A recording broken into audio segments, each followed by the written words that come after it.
Hello friends, welcome back to Elite Professional Academy.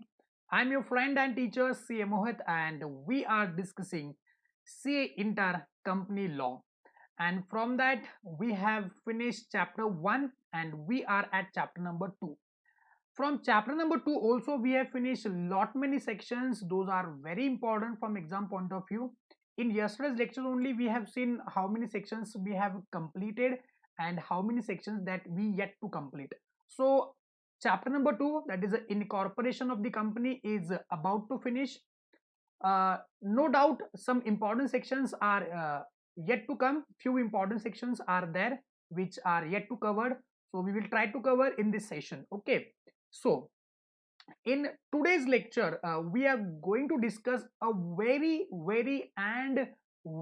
important section from the Companies Act 2013 perspective, from your exam perspective, from your practical perspective, from your knowledge perspective, is how to incorporate a company. How to incorporate a company. Company क्या होता है, company के प्रकार क्या होते हैं, वो सारी बातें देख ली.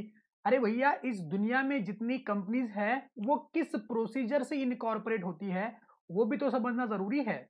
तो इस लेक्चर पे हम लोग डिस्कस करेंगे कि कैसे किसी एक कंपनी को इनकॉर्पोरेट करते हैं. बहुत सारी कंपनीज इंडिया में है, वो किस प्रकार से इनकॉर्पोरेट हुई है, प्रोसीजर क्या है फॉर इनकॉर्पोरेटिंग द कंपनी, वो आज के लेक्चर पे हम लोग सीखने वाले हैं. हाँ, हम लोग प्रैक्टिकली किसी कंपनी को जाके इनकॉर्पोरेट करके नहीं दिखाने वाले. यहाँ पे हम उसका थ्योरेटिकल बेस समझेंगे कि किस प्रकार से कंपनी इनकॉर्पोरेट होती है. प्रैक्टिकली अगर आपको समझना है और क्या क्या फॉर्म्स होते हैं, किस किस प्रकार से क्या क्या चीजें होती है, वो सारी बातें कंपनी सेक्रेटरी यानी कि सीएस लोगों के सिलेबस में होते हैं. जो अपने सीएस भाई बहन हैं उनके सिलेबस में डिटेल्ड वर्जन में आपको सिखाया जाता है. लेकिन अपने सीए के सिलेबस में उसको इतना डीप में नहीं सिखाया जाता है. हाँ, लेकिन लगभग पूरा ही सिखा देंगे हम लोग अपने सिलेबस के जरिए. ऐसे आपको लगभग 90% तो बातें आपकी कवर हो ही जाएगी under the companies act 2013 from the syllabus of ICAI. Okay, तो आज का लेक्चर प्रैक्टिकली भी बहुत ही इंपॉर्टेंट है और एग्जाम के लिए तो इंपॉर्टेंट वैसे भी है बिकॉज एग्जाम में इसके ऊपर सवाल भी आते हैं. तो आज का जो अपना लेक्चर होगा वो डील करेगा only and only on the part of how to incorporate the company, how to form the company. तो आज का लेक्चर आपको पैसे कमा के देने वाला है, इसलिए उस एंगल से उसको थोड़ा सा इंपॉर्टेंस देना और अपने कान, आंख, दिमाग के दरवाजे सब खुले रख के आज के लेक्चर को देखना. तो बच्चों, सेक्शन है section number 7 of the companies act 2013 that deals with incorporation of a company. Okay, now by institute they have given some steps in a brief summarize form में दिया हुआ है कि किस किस प्रकार के स्टेप्स हमको फॉलो करने पड़ते हैं. एक बार इसको गो थ्रू करते हैं और फिर डिटेल वर्जन में उसके जाते हैं. ठीक है, अभी जाके बढ़ने से पहले वापस बोलता हूं कि ये अगेन कुछ शो ऑफ के लिए, स्टाइल के लिए नहीं पहना है. आज भी थोड़ा बहुत मुझको तकलीफ हो रही है, हेल्थ इश्यूज है, इसलिए डॉक्टर ने बोला है कान वगैरह बंद करके रखो, इसीलिए अभी भी मैंने कानों के ऊपर ये लगाया हुआ है. लोग बोलेंगे सर स्टाइल मारे स्टाइल मारे, स्टाइल वगैरह कुछ नहीं है, ये मेरी मजबूरी है कि मैं पहन के बोल रहा हूँ, लेक्चर मुझको देना पड़ रहा है. चलो, सो सेक्शन नंबर 7 देख रहे हैं हम लोग. स्टेप्स देखते हैं, थोड़ा समराइज फॉर्म में दिया हुआ है इंस्टीट्यूट ने. पहले जो हम लोग काम करेंगे वो काम करेंगे रिजर्वेशन ऑफ द नेम. इसका हमने डिटेल्ड में डिस्कशन किया था कि how to reserve the name for the company. ठीक है, 20 डेज 30 डेज कुछ याद आया नहीं आया. तो पहले हम लोग क्या करेंगे, अप्लाई करके नेम रिजर्व करके लेंगे. ठीक है, रन पोर्टल वगैरह था, कुछ याद आया? यस, उस तरीके से. फिर उसके बाद नेक्स्ट जो काम करेंगे प्रमोटर्स, वो करेंगे drafting the MOA and AOA. मतलब एमओए एओए जाके हम लोग क्या करेंगे, ड्राफ्ट करेंगे. Section number 3, section number 4, section number 5 में हमने यही सीखा था कि एमओए एओए को ड्राफ्ट करो, कुछ मिनिमम नंबर ऑफ मेंबर्स की रिक्वायरमेंट को पूरा करो, तो वो इकट्ठा आएंगे, एमओए एओए को बनाएंगे, फिर उसको वो साइन करेंगे. तो जैसे ही बंदे, जो भी बंदे, अगर मान लो पब्लिक कंपनी है तो साथ हम साथ साथ है, और प्राइवेट कंपनी हम दो हमारे दो, ठीक है ना, या फिर हम दो हमारे 200 हुआ करते थे मैक्सिमम। तो इतने सारे लोग क्या करेंगे, मिनिमम इतने सारे लोग क्या करेंगे, एमओए एओए को साइन करेंगे, जिनको हम लोग कहेंगे सब्सक्राइबर्स, ठीक है ना। तो आज से इन लोगों को हम लोग क्या कहेंगे, सब्सक्राइबर्स, ठीक है। This document have to be e filed and e stamp, मतलब इन डॉक्यूमेंट्स को एमओए एओए जो हम लोग बनाएंगे, जो हमने टेबल एफ, टेबल जी वगैरह देखा था, तो उन टेबल का इस्तेमाल करके हम लोग एमओए एओए बनाएंगे और उसको ई फाइल करेंगे, किसको बोलो, आरओसी के पास। उसके बाद consent of the person who will want to become a first director of the company, उनका कंसेंट लेंगे, क्या प्रोसीजर है देख लेते हैं। उसके बाद सबमिशन ऑफ स्टैट्यूटरी डिक्लेरेशन क्या है वो भी देख लेते हैं। उसके बाद पे फीस, अब फोकट में तो कंपनी इनकॉर्पोरेट नहीं होती है, आरओसी के पास जाके आपको फीस देना पड़ता है, ठीक है। तो फीस देंगे और इलेक्ट्रॉनिक स्टैम्प का जो ड्यूटी है वो भर देंगे।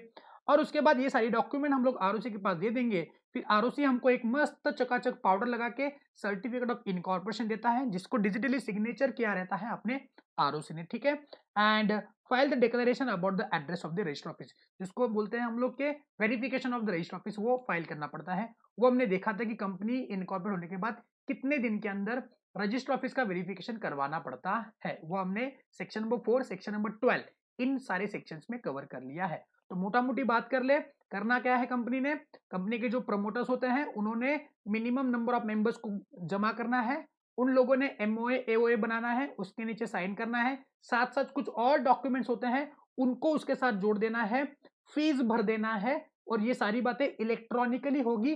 फिर सारी बातें इलेक्ट्रॉनिकली आरओसी के पास पहुंचने के बाद आरओसी सारे डॉक्यूमेंट्स को वेरीफाई करेगा और आपको एक certificate of incorporation, that is जैसे आपका बर्थ सर्टिफिकेट होता है वैसे कंपनी का ये बर्थ सर्टिफिकेट है और उसको बोलते हैं सर्टिफिकेट ऑफ इनकॉर्पोरेशन, वो आपको दे देगा। और फिर उसके बाद आप बोल सकते हो कि हाँ मेरी कंपनी इनकॉर्पोरेट हो गई है। फिर उसके बाद रजिस्टर ऑफिस का वेरिफिकेशन करवाओ। अब इसी प्रोसीजर को हम लोग डिटेल में पढ़ने वाले हैं आगे। सबके कान, आंख वगैरह खुले होने चाहिए और दिमाग के दरवाजे तो सदैव खुले होने चाहिए। आगे बढ़ते हैं, चलो। यहाँ पे देखो पहला, filing of the documents and information with registrar. For registration of the company the following documents and information are required to be filed with the registrar. अगर आपको कंपनी रजिस्टर करनी है तो आप किसके पास जाओगे बच्चों, आप जाएंगे रजिस्ट्रार के पास। मैंने बोला था कि ऊपर होता है सेंट्रल गवर्नमेंट, सेंट्रल गवर्नमेंट मतलब कि मिनिस्टर ऑफ कॉर्पोरेट अफेयर्स, उसके नीचे होते हैं रीजनल डायरेक्टर, रीजनल डायरेक्टर के नीचे कौन होता है, रजिस्ट्रार ऑफ कंपनीज, ओके।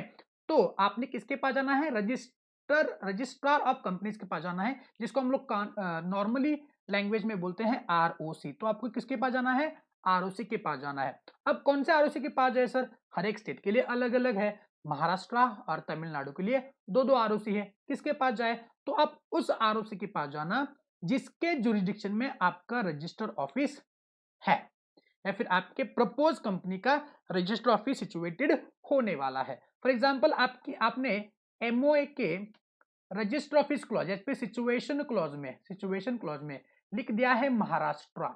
अब महाराष्ट्र में भी दो आरओसी है, एक आरओसी है पुणे और एक आरओसी है आपका मुंबई, ठीक है। चलो मान लेते हैं आपका रजिस्टर ऑफिस होने वाला है पुणे में, तो आप किसके पास जाएंगे, पुणे आरओसी में जाएंगे। और अगर मान लो आपका रजिस्टर ऑफिस होने वाला है मुंबई में, तो मुंबई में जाएंगे। मतलब पुणे में ये सारा जो कोल्हापुर, सांगली, सातारा, कराड़, कोकण वगैरह जो भाग है, कोकण नहीं है, ये जो भाग है वो पुणे में आता है। मुंबई के रजिस्टर ऑफिस के अंदर मुंबई, कोकण वगैरह ये जो इलाका है वो आता है। तो आप कौन से इलाके से बिलोंग करते हो वहां पे देख लेना।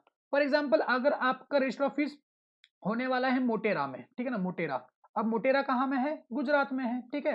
तो गुजरात का एक ही आरओसी है, तो आपने गुजरात आरओसी में जाना है। तो इंडिया में कौन से इलाके में आपका रजिस्टर ऑफिस होने वाला है, या फिर जहां पे आपका रजिस्टर ऑफिस आप सिचुएट करना चाहते हो, उस आरओसी के पास जाके आपने क्या करना है, डॉक्यूमेंट्स और इंफॉर्मेशन फाइल कर देनी है। तो पहली बात याद रखेंगे कि कंपनी को इनकॉर्पोरेट करने के लिए आप उसी आरओसी के पास जाएंगे जिस आरओसी के अंदर आपका रजिस्टर ऑफिस होने वाला है।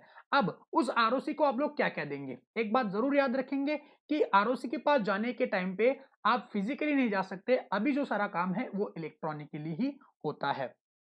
तो पहला जो डॉक्यूमेंट आप आरओसी के पास लेके जाएंगे वो होगा आपका मेमोरेंडम एंड आर्टिकल्स, ठीक है। एमओए एओए, बस ऐसे हाथ हिलाते मत जाना, या फिर आप ऐसे एमओए एओए को ब्लैंक मत भेजना, उसके नीचे साइन होनी चाहिए किसकी, सब्सक्राइबर्स की, ठीक है ना। तो जो भी बंदे जो पहली पहली बार अपने एमओए एओए को साइन करेंगे उनको बोलते हैं सब्सक्राइबर। अब सब्सक्राइबर कितने होने चाहिए, पब्लिक प्राइवेट कंपनी की बात करेंगे तो मिनिमम 2 होने चाहिए, और पब्लिक कंपनी की बात करूंगा तो मिनिमम 7 सब्सक्राइबर तो होने ही चाहिए, ठीक है। उसके बाद आप देंगे डिक्लेरेशन, ठीक है। अब ये डिक्लेरेशन किन लोगों से, अगर आप यहाँ पे ध्यान दोगे तो 2 डिक्लेरेशन देना है, अगले पन्ने पे भी डिक्लेरेशन बोला है, इस पन्ने पे भी डिक्लेरेशन बोला है, यस सुनो।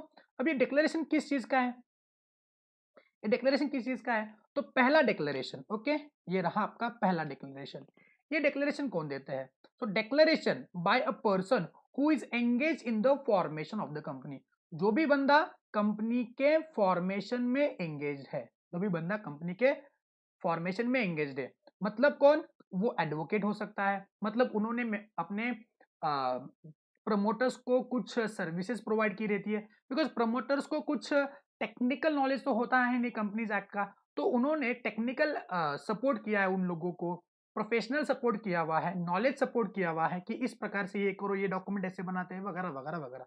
तो एडवोकेट हो, chartered accountant that is you, cost accountant हो, कंपनी सेक्रेटरी इन प्रैक्टिस हो, या फिर कोई भी ऐसा बंदा जिसका नाम कंपनी में आज डायरेक्टर, मैनेजर या secretary of the companies, secretary of the company करके लिखा हो, ठीक है। तो कौन कौन लोग देंगे बोलो ये ना डिक्लेरेशन, बाद में हम लोग समरी भी बनाने वाले हैं, लेकिन अभी थोड़ा सा अंडरस्टैंडिंग करो, ठीक है। तो कौन कौन देंगे, जो भी बंदा जो फॉर्मेशन में इन्वॉल्व है, ये कौन कौन लोग हो सकते हैं, एक एडवोकेट हो सकता है, सीए हो सकता है, सीएस हो सकता है, कॉस्ट अकाउंटेंट हो सकते हैं, ठीक है ना। इन प्रैक्टिस वाले, बिकॉज जॉब वाले लोग किसी को अपना प्रोफेशनल सर्विस प्रोवाइड नहीं कर सकते, या फिर कंपनी के फर्स्ट डायरेक्टर, या फिर कंपनी के मैनेजर, या फिर कंपनी का सेक्रेटरी, ओके, जो कंपनी सेक्रेटरी करके कंपनी में काम कर रहा है, जो एम्प्लॉयमेंट में है, तो ये वाले लोग देंगे पहला क्या बोलो, डिक्लेरेशन।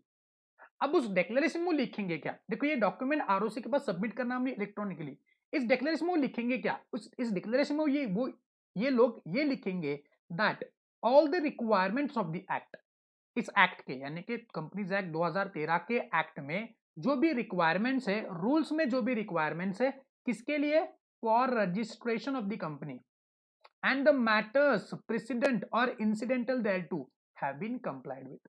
ओके, सिंपल सी बात है कि जो भी रिक्वायरमेंट, जो भी प्रोविजंस कंपनीज एक्ट में एक कंपनी को इनकॉर्पोरेट करने के लिए लागू होती है, उन सारे प्रोविजंस का, रूल्स का अंडर कंपनीज एक्ट 2013 का कंप्लायंस हो चुका है, का कंप्लायंस हो चुका है, ऐसा हम लोग लिख के लेंगे। बिकॉज आरओसी क्या देखते बैठेंगे नहीं कि क्या आपने सारी रिक्वायरमेंट्स, सारे जो कंप्लायंसेस है वो करे हैं या नहीं करे हैं, ठीक है ना। जो भी है वो लीगल तरीके से हमने आपके पास वो डॉक्यूमेंट सबमिट किए हैं, ये जानकारी ये CA, CS, CM in practice, advocate हो या फिर फर्स्ट डायरेक्टर और मैनेजर और सेक्रेटरी ऑफ कंपनी, वो उनको लिख के देंगे। अब जरूरी नहीं कि इतने सारे लोग होने चाहिए, इसमें से कुछ भी लोग हो सकते हैं, हो सकता है किसी कंपनी में सीए इन्वॉल्व हो, हो सकता है किसी कंपनी में सीएस इन्वॉल्व हो, तो उन लोगों से एक डिक्लेरेशन भर के हम लोग क्या करेंगे, उनको दे देंगे। अब ये डिक्लेरेशन का फॉर्म क्या होता है, कैसा होता है, वो सीएस भाई बहन हमारे सीखेंगे, हम वो नहीं सीखेंगे, और एग्जाम में आपको पूछा भी नहीं जाएगा। तो हम लोग बस याद रखेंगे कि एक प्रिस्क्राइब फॉर्म होता है कंपनीज एक्ट में, ठीक है ना, वो फॉर्म भर के देखेंगे, मैं आपको दिखाऊंगा वो फॉर्म भी, लेकिन हम उसको याद नहीं करेंगे, ठीक है।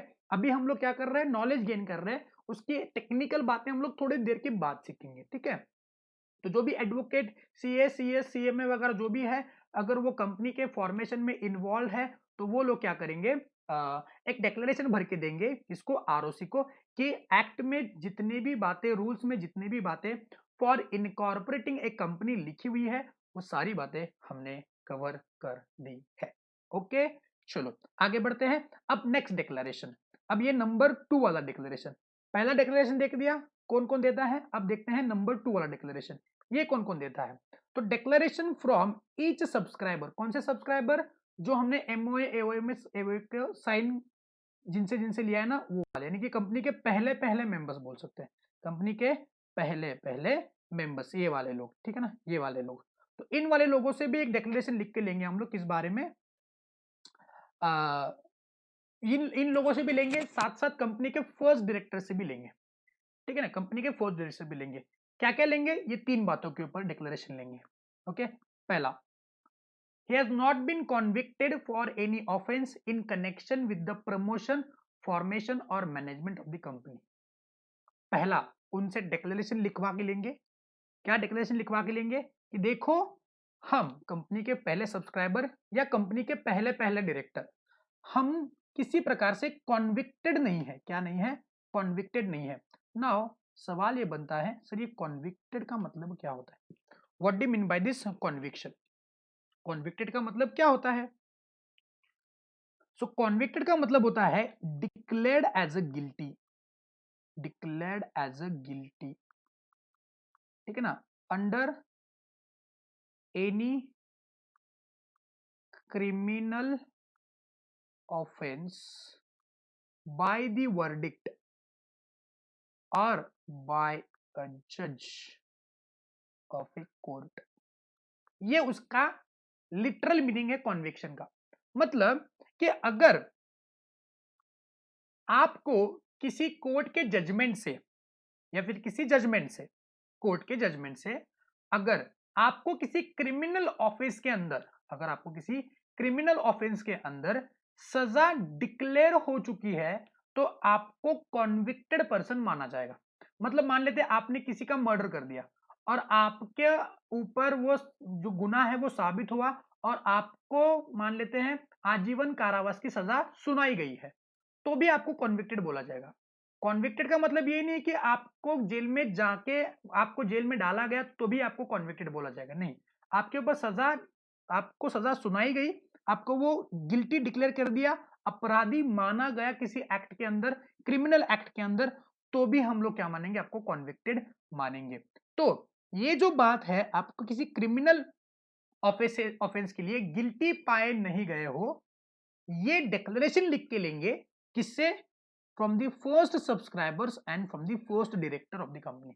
देखो, जो कंपनी को इनकॉर्पोरेट करने वाले लोग हैं वो साफ सुथरे अच्छे चरित्र के होने चाहिए, ठीक है ना। पता चला जो दो सब्सक्राइबर है फॉर द प्राइवेट कंपनी, दोनों के दोनों ने क्या किया है, किसी का हाफ मर्डर कर दिया, किसी का मर्डर कर दिया है, चोरी कर रहे हैं लोग, चोरी चोरी पकड़ी गई है उनकी, ठीक है ना, या फिर एनकाउंटर होते होते बचा, वो दुबे जी का एनकाउंटर हो गया, देखो, तो एनकाउंटर करने के लायक है लोग ये, तो ऐसे वाले लोग कंपनी इनकॉर्पोरेट नहीं कर सकते, ऐसा एक्ट ही बोल रहा है।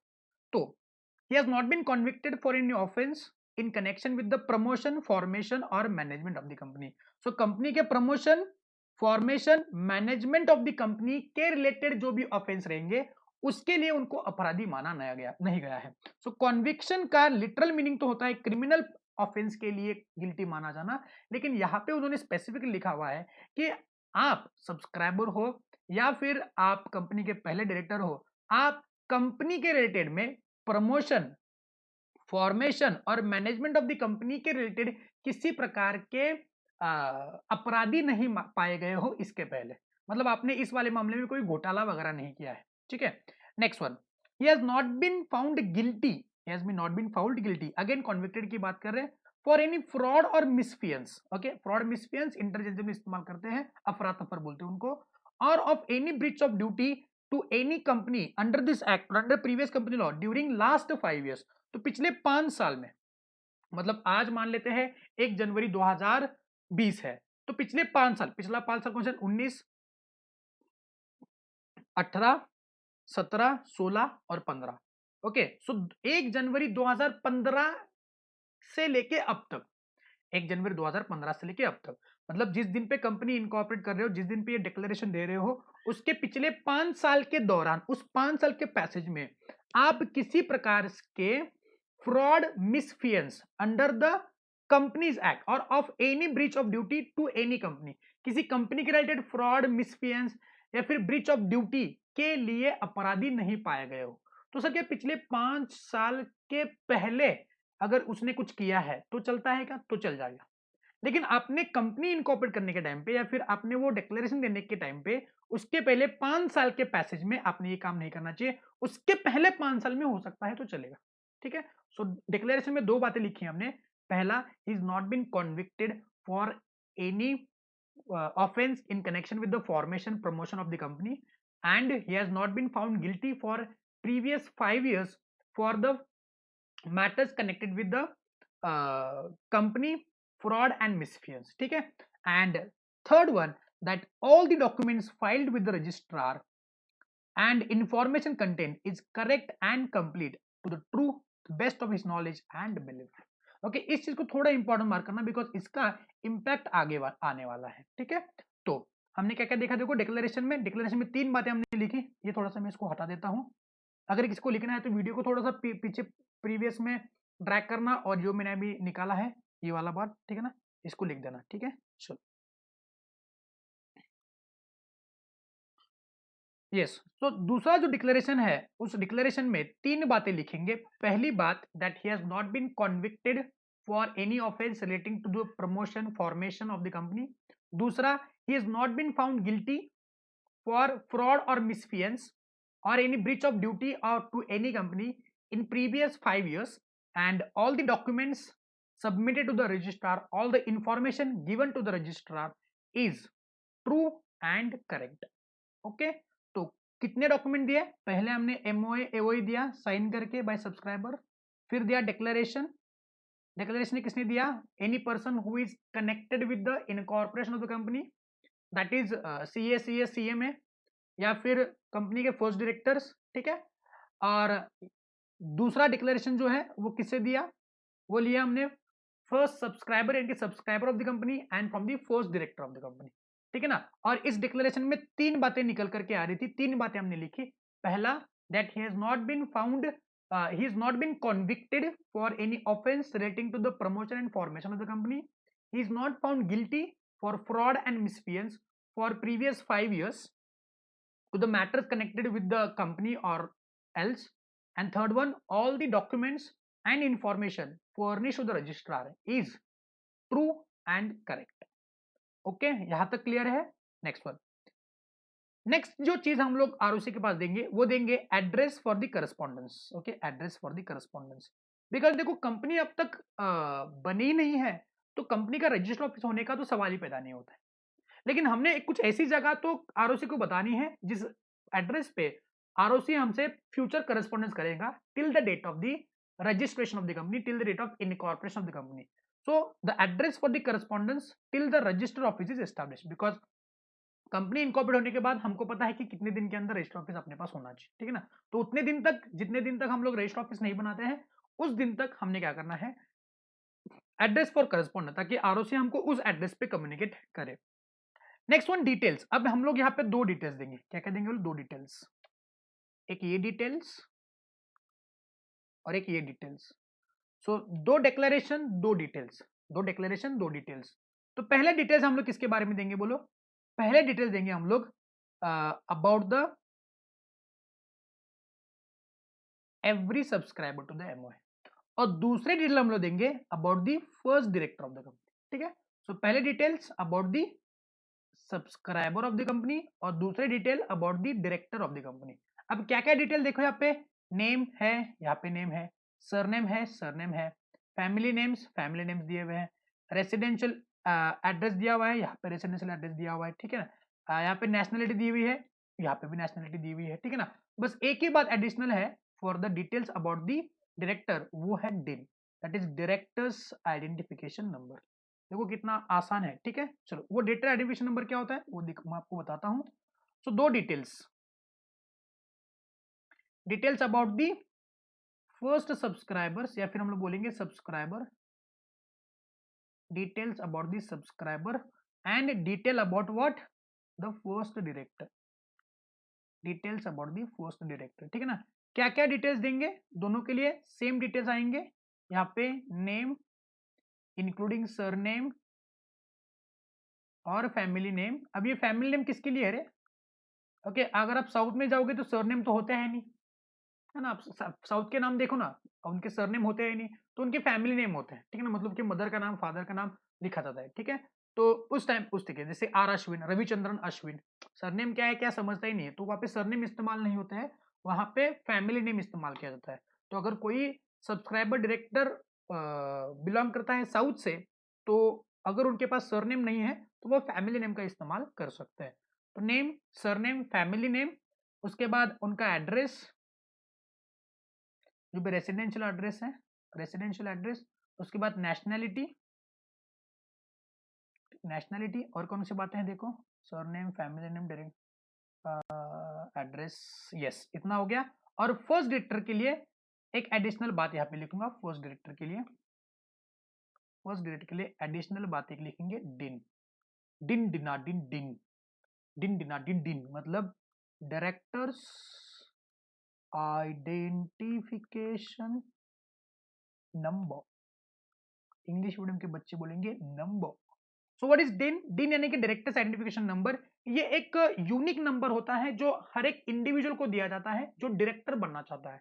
तो अगर आपको कंपनी में डायरेक्टर बनना है तो you have to apply for the DIN, और वो डिन आप इस्तेमाल करके कंपनी में डायरेक्टर बन सकते हो। आपके लिए फाइनल का सिलेबस है, ठीक है ना, वो फाइनल में हम डिटेल में पढ़ेंगे कि डिन कैसे ऑब्टेन करता है। तो आपको अप्लाई करना पड़ता है टू द एमसीए पोर्टल कि मुझको डिन चाहिए।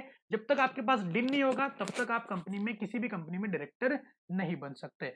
तो आपको डायरेक्टर बनना है कंपनी में तो डिन तो होना ही चाहिए, तो वो डिन भी क्या करेंगे, आप कंपनी को दे देंगे, ठीक है ना। तो इतनी सारी इंफॉर्मेशन क्या करेंगे, आप आरओसी को दे दोगे। तो यहां तक आएगा आपका इंफॉर्मेशन एंड डॉक्यूमेंट का सिलसिला।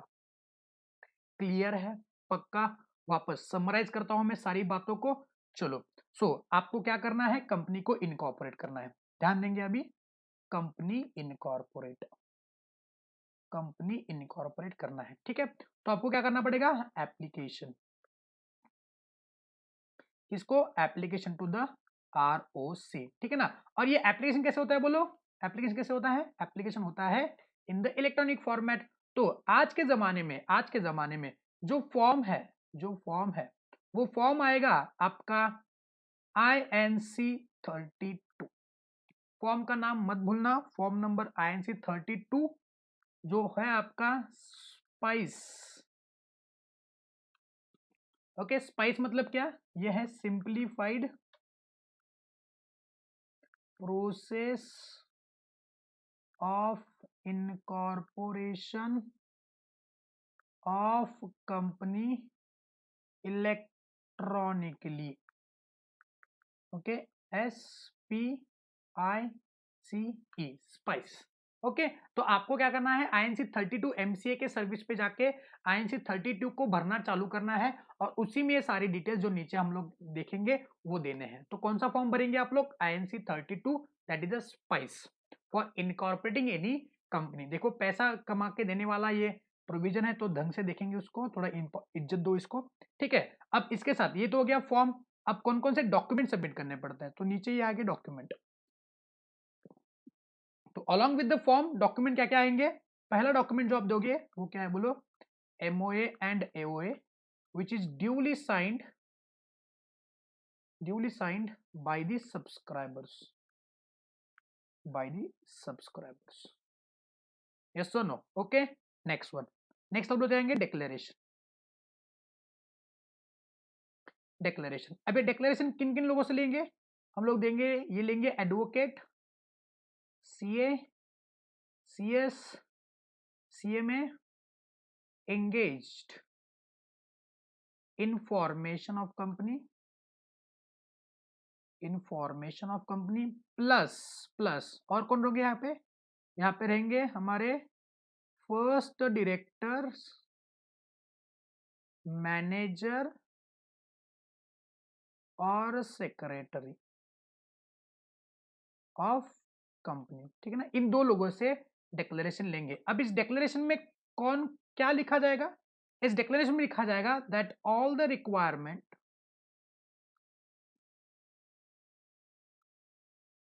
of company for registration of company of companies act लिखा जाएगा, और the requirements of companies act is duly complied। ये इस डिक्लेरेशन में लिख के हम लोग सबमिट कर देंगे आरओसी को, ठीक है। चलो नेक्स्ट डॉक्यूमेंट, नेक्स्ट भी अपने पास डिक्लेरेशन ही है, third again declaration, again declaration. अब ये डिक्लेरेशन किससे लेंगे, ये डिक्लेरेशन लेंगे हम लोग from first each subscribers of MOA, और दूसरा बंदा जिससे लेंगे उसका नाम है फर्स्ट डायरेक्टर ऑफ कंपनी। अब इस डिक्लेरेशन में क्या क्या बातें लिख के लेंगे, इस डिक्लेरेशन में हम लोग क्या क्या लिख के लेंगे। तो पहला याद है ना, नॉट कॉन्विक्टेड, कॉन्विक्टेड का हमने मतलब भी समझाया था। नॉट कॉन्विक्टेड किसके लिए, for offence relating to promotion, formation and management of company. ठीक है, नेक्स्ट वन, नेक्स्ट और एक बात उसी डिक्लेरेशन में लिख के देंगे, not found guilty for fraud, misfeasance, fraud और मिसफियंस और breach of duty in any other company for last 5 years। ठीक है ना, ये होगी दूसरी बात। तीसरी बात हम लोग लेंगे क्या, that documents information furnished to ROC is क्या बोलो, ट्रू, करेक्ट एंड कंप्लीट। ठीक है, तो ये पहली बात जो उसी डिक्लेरेशन में लिखेंगे, ये दूसरी बात और ये तीसरी बात। ठीक है, तो पहले एमओए एओए, फिर डिक्लेरेशन, फिर डिक्लेरेशन। फोर्थ चीज जो हम लोग लिखेंगे, मैं लिखने का टाइम आपको दूंगा, पहले ध्यान दो मैं क्या लिख रहा हूं, आप मेरे साथ मत लिखो, बाद में लिखना। फोर्थ हम लोग देंगे क्या बोलो, address for correspondence, address for correspondence till register office established, till register office established. ठीक है ना, फिफ्थ और सिक्स्थ डिटेल्स और डिटेल्स, यहाँ पे भी डिटेल्स, यहाँ पे भी डिटेल्स। किसके बारे में डिटेल्स, ऊपर जो डिटेल्स है वो किसके बारे में है, डिटेल्स अबाउट दी सब्सक्राइबर्स, अरे भी details about the first directors.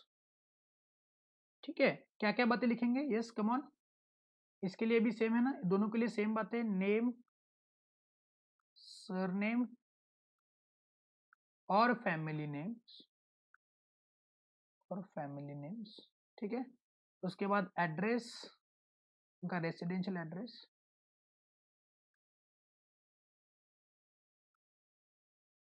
Nationality. ठीक है, और डायरेक्टर के लिए एक एडिशनल बात, डिन, that is directors identification number. ठीक है, ये बातें हम लोग लिख के देंगे। ठीक है ना, और कुछ देना है, और ये एक बात है, ठीक है ना, the particulars of the interest, ये बात डिस्कस करनी थी, particulars of interest of a person mention in the articles as the first director, जो बंदा आर्टिकल्स में फर्स्ट डायरेक्टर करके लिखा हुआ है of the company in other firms or body corporates along with their consent to act as a director of the company in such form and manner। मतलब next जो चीज हमने देनी है, दैट ये जो फर्स्ट डायरेक्टर है, ये जो फर्स्ट डायरेक्टर है, consent of first director and interest of first director in any other firm or body corporate। मतलब देखो, अगर मान लो मैं ही कंपनी का फर्स्ट डायरेक्टर हूं, तो मेरा कंसेंट कि हाँ मैं इस कंपनी में डायरेक्टर करके काम करना चाहता हूं, तो मेरा कंसेंट लेंगे वो, और वो आरओसी के पास देना है। और अगर मान लो मेरा किसी प्रकार का इंटरेस्ट किसी और फर्म में, मान लेते हैं मेरी कोई प्रोप्राइटरी फर्म है, तो उसका भी वो भी लिख के देना है कि मेरी प्रोप्राइटरशिप फर्म है, या फिर मैं इस कंपनी में डायरेक्टर हूँ, मैं उस कंपनी में मैनेजिंग डायरेक्टर हूँ, मैं उस पार्टनरशिप फर्म में पार्टनर हूँ, मैं उस एलएलपी में पार्टनर हूँ, तो जिस भी एस्टेब्लिशमेंट में मैं इंटरेस्टेड हूं तो वो मैंने डिटेल्स लिखवा के देना है। और even if I am there I am ready to work as a director in your company, ऐसा कंसेंट लेटर लिख के आरओसी को दे देना है। ठीक है, तो इतने सारी डिटेल्स क्या करना है बोलो, हमने आरओसी के पास दे देने हैं। एक बार गो थ्रू करते हैं, अब तक खत्म नहीं हुआ है, इसके डिटेलिंग में हमने अभी जाना है। और ठीक है, तो सेक्शन नंबर 7 में 7 डिटेल्स, देखो सेक्शन नंबर 7 में 7 डिटेल्स, एक form 7 details, section number 7 7 details. Okay, पहले हम लोग क्या देंगे, एप्लीकेशन करेंगे आरओसी को, ठीक है ना, in form number INC 32 spice form है वो। डॉक्यूमेंट्स क्या क्या देंगे, पहले देंगे MOA AOA which has been duly signed by the subscribers. उसके बाद देंगे 2 डिक्लेरेशन, एक डिक्लेरेशन आएगा advocate CA who are engage in the process of incorporation and from the first director manager और सेक्रेटरी ऑफ द कंपनी। और उस declaration में हम लोग क्या लिख के लेंगे, that all the requirements of the act और rules whatever is there which is applicable for registration the company has been complied with. Next declaration हम लोग किससे लेंगे बोलो, वो लेंगे from the first subscribers of the company and from the first directors of the company. उसमें 3 बातें लिख के लेंगे। पहला, he is not been convicted for any offense relating to the formation promotion of the company। दूसरा, he is not been found guilty for fraud or misfeasance or breach of duty in any other company within the 5 years। and third one, all the documents information which has been submitted to the ROC is true, correct and complete। Fourth information देंगे वो है address for correspondence till the register office situated. Fifth और six है details, दो declaration, 2 details आएंगे subscriber और details आएंगे directors के बारे में। अब दोनों के लिए सेम ही है, बस डायरेक्टर के लिए एक एडिशनल बात है, वो है डिन।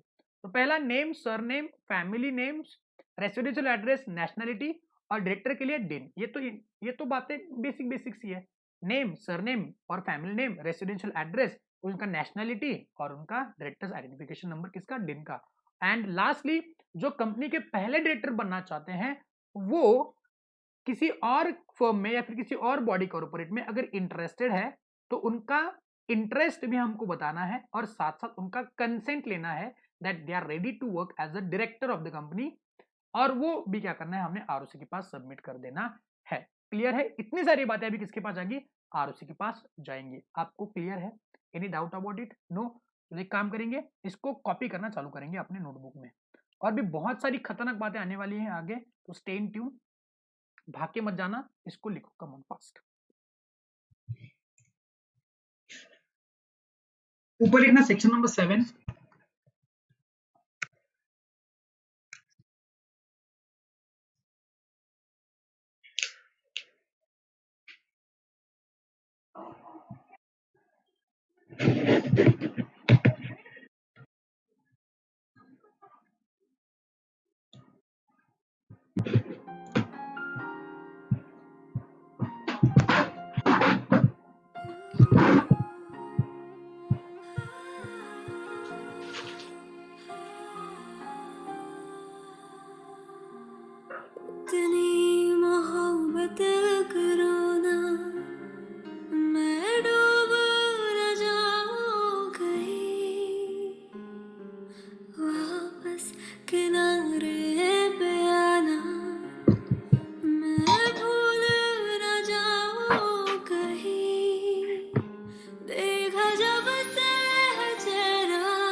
watching, guys. I really hope you guys enjoyed it. If you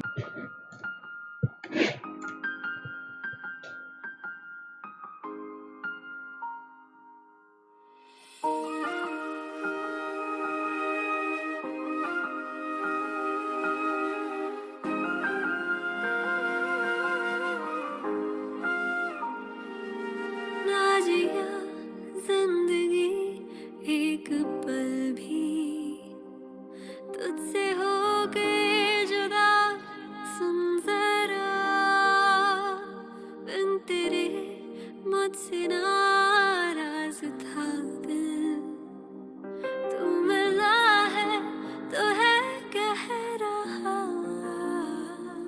मैं तो तेरे रंग में रंग चुकी हूँ, बस तेरी बन चुकी हूँ, मेरा मुझे में कुछ नहीं, सब तेरा, मैं तो तेरे ढंग में ढल चुकी हूँ, बस तेरी बन चुकी हूँ, मेरा मुझ में कुछ नहीं, सब तेरा, सब तेरा, सब तेरा, सब तेरा।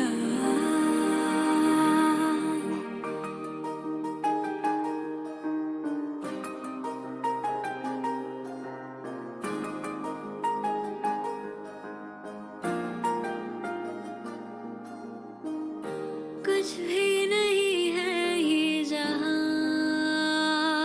तू है इसमें जिंदगी,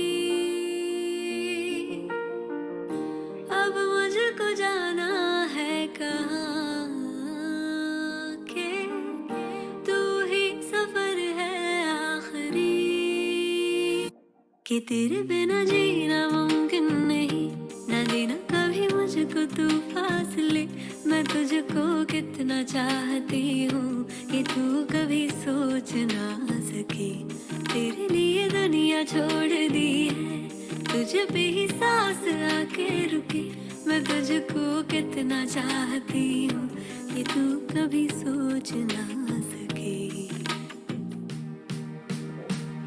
मैं तेरे लिए दुनिया नु छड्डिया, तेरे लिए दूर अपने करे, मैं तेनू किन्ना चाहनी आ, ये गल तेरी सोच तू परे, मैं साह बिन सार आ सकदी, तेरे बिन पल भी ना सरे, वे मैं तेनू किन्ना चाहनी आ, ये गल तेरी सोच तू परे। चलो, आई थिंक आपका लिख के हो गया है, ठीक है, आगे बढ़ते हैं अभी।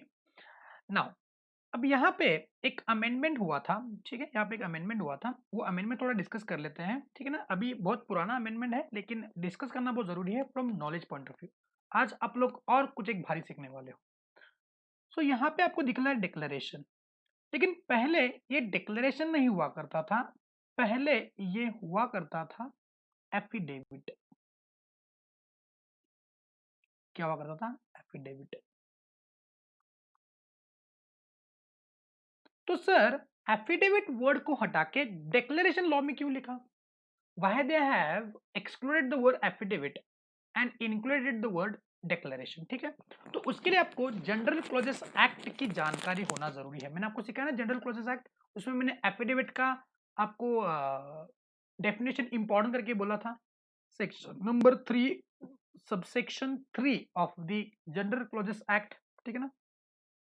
देखो आपके सामने एफिडेविट का मतलब देखो, affidavit shall include affirmation and declaration in case of a persons by law allowed to affirm or declared instead of swearing। देखो ना, ये मेरे नोट्स में दिया हुआ ना, नोट्स के पेज नंबर को अगर आपको देखना है, ये छोटा हो जाए ना मेरी माँ, यस, तो ये रहे मेरे नोट्स, पेज नंबर 117 पे जाके आप इस डेफिनेशन को देख सकते हो, ठीक है ना। ये रहा definition affidavit. Affidavit shall include affirmation and declaration, मतलब कुछ बातें अफर्म कर रहे हैं, बता रहे हैं और डिक्लेयर कर रहे हैं, इन केस वो person by law allowed to affirm और डिक्लेयर इंस्टेड ऑफ स्वेरिंग, मतलब शपथ लेने के बजाय वो लिख के क्या कर रहा है, कुछ बातों को अफर्म कर रहा है, डिक्लेयर कर रहा है। सर फिर इसका मतलब क्या होता है? देखो बच्चों,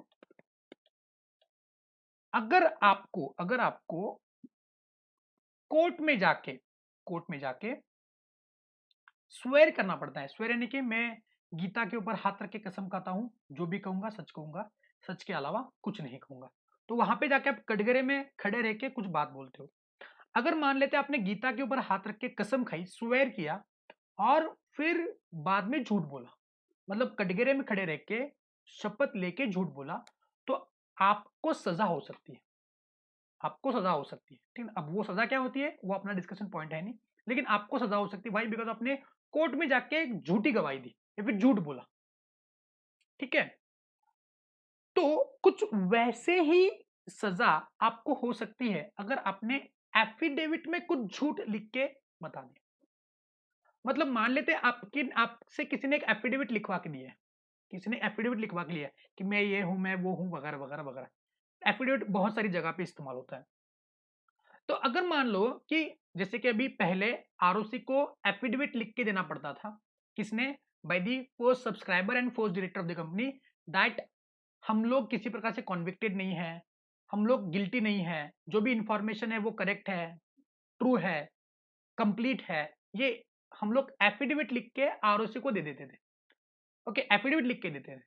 अब एफिडेविट में अगर आपने झूठ बोला, अगर मान लेते हैं कि मैं कॉन्विक्टेड हूं और मैंने लिखा कॉन्विक्टेड नहीं हूं, लिख के दिया ना मैंने एफिडेविट पे, तो उसका कॉन्सिक्वेंस सेम माना जाएगा कि आपने कोर्ट में जाके झूठ बोला है। इसलिए तो इसका डेफिनेशन देखो ना, इंस्टेड ऑफ स्वेरिंग बोला है।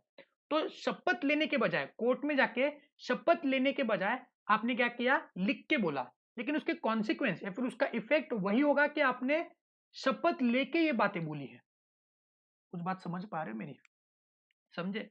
तो अगर आपने एफिडेविट पे झूठ बोला, एफिडेविट पे झूठ बोला, तो ये माना जाएगा कि आपने क्या किया है, कोर्ट में जाके झूठ बोला है, कोर्ट में जाके झूठ बोला, और उसकी सजा सेम होगी। जो कोर्ट में जाके आपको सजा मिलती है, कोर्ट में जाने के बाद झूठ बोलने के बाद जो सजा मिलती है ना, वही सजा आपको एफिडेविट में झूठ बोलने के बाद भी, झूठ बोलने के बाद आपको उसके ऊपर आपको लग सकती है, ठीक है। तो यहां पे उन्होंने एफिडेविट वर्ड को हटा के कौन सा वर्ड डाला है, डिक्लेरेशन।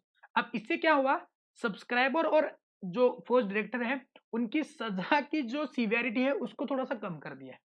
एफिडेविट में लिखना मतलब लोग बोलते हैं अरे भाई, मान लेते हैं कि गलती से कोई इंफॉर्मेशन वगैरह, अब ये जो थर्ड पॉइंट है ना कि इंफॉर्मेशन ट्रू करेक्ट, और हो सकता है कि इधर उधर थोड़ी सी इंफॉर्मेशन हो जाए, गलत इंफॉर्मेशन हो जाए, नेम पर्टिकुलर डिटेल्स वगैरह दे दिए, उसमें कुछ ऊपर ऊंच नीच हो जाए, तो एक भी गलती की वजह से उनको बहुत ज्यादा सजा होने की संभावना थी, क्योंकि वो एफिडेविट में बोलते थे। लेकिन यहाँ पे उस सजा की सीवियरिटी को कम किया है। हाँ, सजा तो यहाँ पे भी होगी, लेकिन उसकी सीवियरिटी को थोड़ा सा कम किया है, ठीक है, by writing the word declaration instead of affidavit. तो एफिडेविट वर्ड को हटा के उन्होंने क्या किया है, अभी डिक्लेरेशन वर्ड को यहाँ पे डाला हुआ है। कुछ समझे? ये अमेंडमेंट हुआ था। ओके, कहाँ पे अमेंडमेंट हुआ था देखते हैं थोड़ा सा। तो अगर मैं बात कर रहा हूँ सेक्शन नंबर 7 की, तो ये रहा सेक्शन नंबर 7। सेक्शन नंबर 7 में अमेंडमेंट कहाँ पे हुआ है वो दिखाता हूँ मैं आपको। ये देखो, ये जो आपको दिख रहा है डिक्लेरेशन, ये डिक्लेरेशन दिख रहा है ना, सो ये डिक्लेरेशन का अमेंडमेंट हुआ था यहाँ पे देखो। Substituted by the companies amendment act 2017।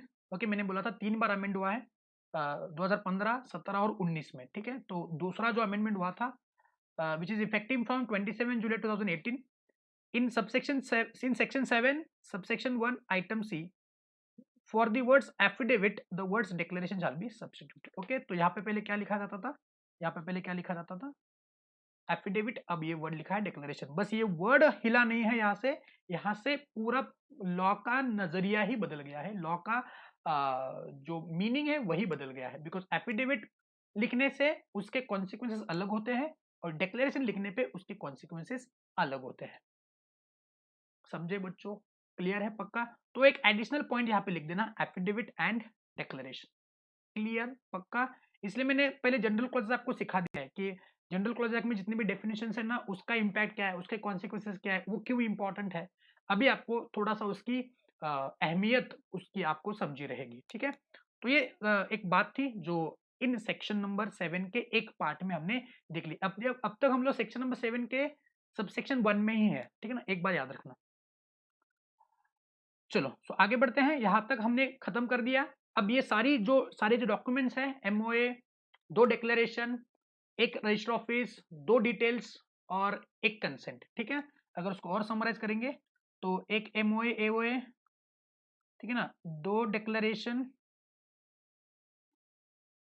एक रजिस्टर ऑफिस, एक 2 डिटेल्स और एक कंसेंट एंड इंटरेस्ट, ठीक है ना। एक एमओए एओए, 2 डिक्लेरेशन, एक आरओ, 2 डिटेल्स, एक कंसेंट, यानी कि 1 2 1 2 1। ओके, 1 2 कैसे याद करेंगे इसको? यस कम ऑन, 1 2 1 2 1, 1 2 1 2 1, 1 2 3, नहीं 1 2 1 2 1, एक एमओए एओए, 2 डिक्लेरेशन, एक रजिस्टर ऑफिस, 2 डिटेल्स और एक कंसेंट और इंटरेस्ट। 1 2 1 2 1, 1 2 1 2 1, 1 2 1 2 1 लेके किसके पास जाएंगे? आरओसी के पास जाएंगे। चलो, अब आरओसी क्या करेगा? इन सारे डॉक्यूमेंट्स को चेक करेगा। ये हमने आईएनसी 32 के साथ भेज दिया है, इलेक्ट्रॉनिकली भेज दिया है। अब आरओसी क्या करेगा? ये सारे डॉक्यूमेंट्स चेक करने के बाद, हमको क्या करेगा? अगर उसको सही लगता है कि हाँ ये सारी बातें सही है, तो वो क्या करेगा? हमको इशू करेगा certificate of incorporation. Okay, in prescribed form. क्या फॉर्म है वो भी देख लेते हैं। ओके, अब ये certificate of incorporation, okay, it is called as conclusive evidence of incorporation of company। Company incorporation का कंक्लूसिव एविडेंस है। मैंने बताया था आपको एविडेंस के 2 प्रकार होते हैं, एक होता है प्राइमा फेसी एविडेंस और दूसरा होता है कंक्लूसिव। प्राइमा फेसी मतलब कि जिसके लिए एडिशनल एविडेंस की रिक्वायरमेंट होती है to prove that. Conclusive evidence के लिए एडिशनल एविडेंसेस की रिक्वायरमेंट नहीं होती है to prove that fact is correct. So company incorporate हुई है by following all the rules and regulations of the act which is applicable to form any kind of company। उसके लिए आपके पास एक ही सबूत है और वो कंक्लूसिव है। उस सर्टिफिकेट ऑफ इनकॉर्पोरेशन को देखने के बाद कोई माइका लाल आपसे ये नहीं कह सकता कि आपकी कंपनी इनकॉर्पोरेटेड सही ढंग से नहीं हुई है या फिर आपकी कंपनी इनकॉर्पोरेट नहीं हुई है। अगर आपको कोई पूछता है कि क्या आपकी कंपनी इनकॉर्पोरेटेड है, सबूत दिखाओ, तो आप उसके मुंह पे सर्टिफिकेट ऑफ इनकॉर्पोरेशन फेंक के मारोगे। फेंक के मत मारना, बस उसको दिखाना। So it is a conclusive evidence about the incorporation of the company। तो ये सारे डॉक्यूमेंट हम लोग लेके किसके पास जाएंगे? यस, ये लेके जाएंगे किसके पास? आरओसी के पास लेके गए। And if ROC thinks fit या फिर ROC verifies and if found correct, वो क्या करेगा? इशू करेगा certificate of incorporation. Prescribe form है उसका, फॉर्म नंबर आईएनसी 11। देखो आईएनसी इनकॉर्पोरेशन चैप्टर का ब्रीफ है, आईएनसी 32 भी ऊपर था, ये आईएनसी 11। सो आईएनसी 11 में हमको क्या करेगा बोलो? Certificate of incorporation. किसी भी कंपनी का सर्टिफिकेट ऑफ इनकॉर्पोरेशन आईएनसी 11 में ही होता है और ये क्या रहता है बोलो? कंक्लूसिव एविडेंस रहता है। ये क्या रहता है? Conclusive evidence. अब इसमें होता क्या है, ठीक है ना, इसमें क्या होता है देखो, इसमें होता है सिन। सिन मतलब वो सिन नहीं, सिन मतलब पाप, वो सिन नहीं, हम लिख रहे हैं ये सिन, ठीक है ना। सिन मतलब क्या? Corporate identity number, company incorporation number, company identity number, no, corporate identity number. On and from the date mentioned in the certificate of incorporation, the registrar shall allot the company corporate identity number। जैसे कि आपका pan होता है, आपका आधार होता है, वैसे ये कंपनीज एक्ट में कंपनी को इस नंबर से पहचाना जाता है। कंपनी को उसके नाम से पहचाना नहीं जाता है, कंपनी को उसके सिन से पहचाना जाता है। which shall be distinct identity for the company and which shall also be included in certificate। तो सर्टिफिकेट ऑफ इनकॉर्पोरेशन जो आपका आईएनसी 11 में है, यहाँ पे INC 11 में, तो वहां पे ये सिन जरूर उसमें होता है। ये हर एक कंपनी के लिए अलग अलग रहता है, इसमें कंपनी का पैन इंक्लूडेड होता है, ठीक है। अगर मैं बोलूं तो ये जो सिन रहता है ना, ये सिन होता है 21 अल्फा न्यूमरिक। 21 डिजिट क्या होता है और ये अल्फा न्यूमरिक होता है। 21 डिजिट का होता है और ये अल्फा न्यूमरिक होता है, जिसमें कंपनी का पैन भी होता है, ठीक है ना। कंपनी का पैन, पैन समझो ना, पैन नंबर मत बोलना, पैन परमानेंट अकाउंट नंबर। सो ये भी उसमें होता है, ठीक है। तो हम लोग डॉक्यूमेंट लेके किसके पास जाते हैं, डॉक्यूमेंट लेके किसके पास जाते हैं, हम लोग पहुंचते किसके पास, आरओसी के पास। आरओसी क्या करता है, उसको वेरीफाई करता है और हमको कह देता है सर्टिफिकेट ऑफ इनकॉर्पोरेशन, और साथ साथ हमको INC 11 में सर्टिफिकेट ऑफ इनकॉर्पोरेशन के साथ साथ उस सर्टिफिकेट ऑफ इनकॉर्पोरेशन में कॉर्पोरेट आइडेंटिटी नंबर भी दे देता है, जो होता है 21 डिजिट का, ठीक है। तो यहाँ पे एक बात ऐड करेंगे, दैट कंटेनिंग सिन, और सिन कैसा होता है 21 digit alpha numeric, alpha numeric. Okay, clear है। क्या आपको किसी कंपनी का ये देखना है, सिन देखना है, सिन कॉर्पोरेट किसका देखेंगे हम लोग, जाना भाई mca.gov.in में।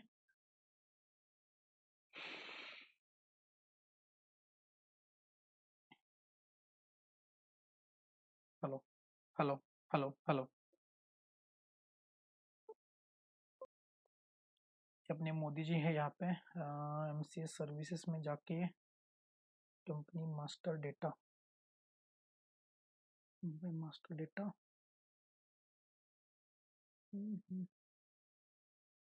अंदर ही घुस जाते हैं, ज़्यादा तकलीफ नहीं करते।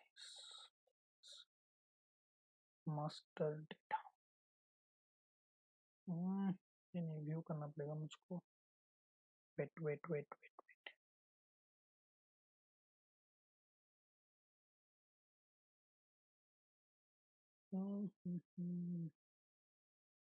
MCA services view, view company LLP master data, कौन से कंपनी का आपने देखना है, कंपनी नेम। आपको अगर सिन नहीं पता है तो यहाँ पे आप कंपनी का नाम डाल सकते हैं, रेड चिलीज, रेड चिलीज करके कंपनी कुछ है क्या, देखते हैं search. Red chillies cold storage, red chilli entertainment private limited, यही है red chillies entertainment private limited. जो कैप्चा है, कैप्चा डालेंगे GUITTEN, क्या submit. there has been an internal application error, oh my god, क्यों, क्या हुआ बेटा, internal application error, site under maintenance है क्या।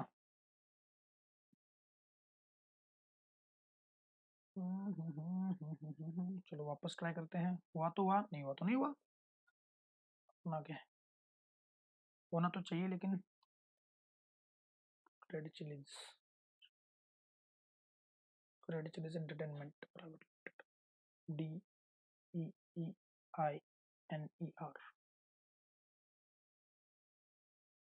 खुल जा सिम सेम, यस ये रहा, यस।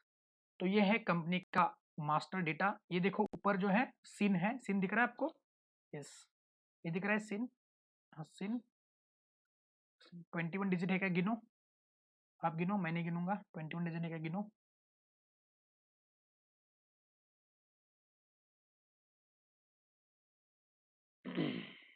ओके चलो, कंपनी का नाम red chillies entertainments private limited, किसकी है आपको पता है, आरओसी मुंबई आरओसी में है, registration number so 31,35,790, company category limited by shares, category non government company, class of company private company है, ऑथोराइज कैपिटल कितना है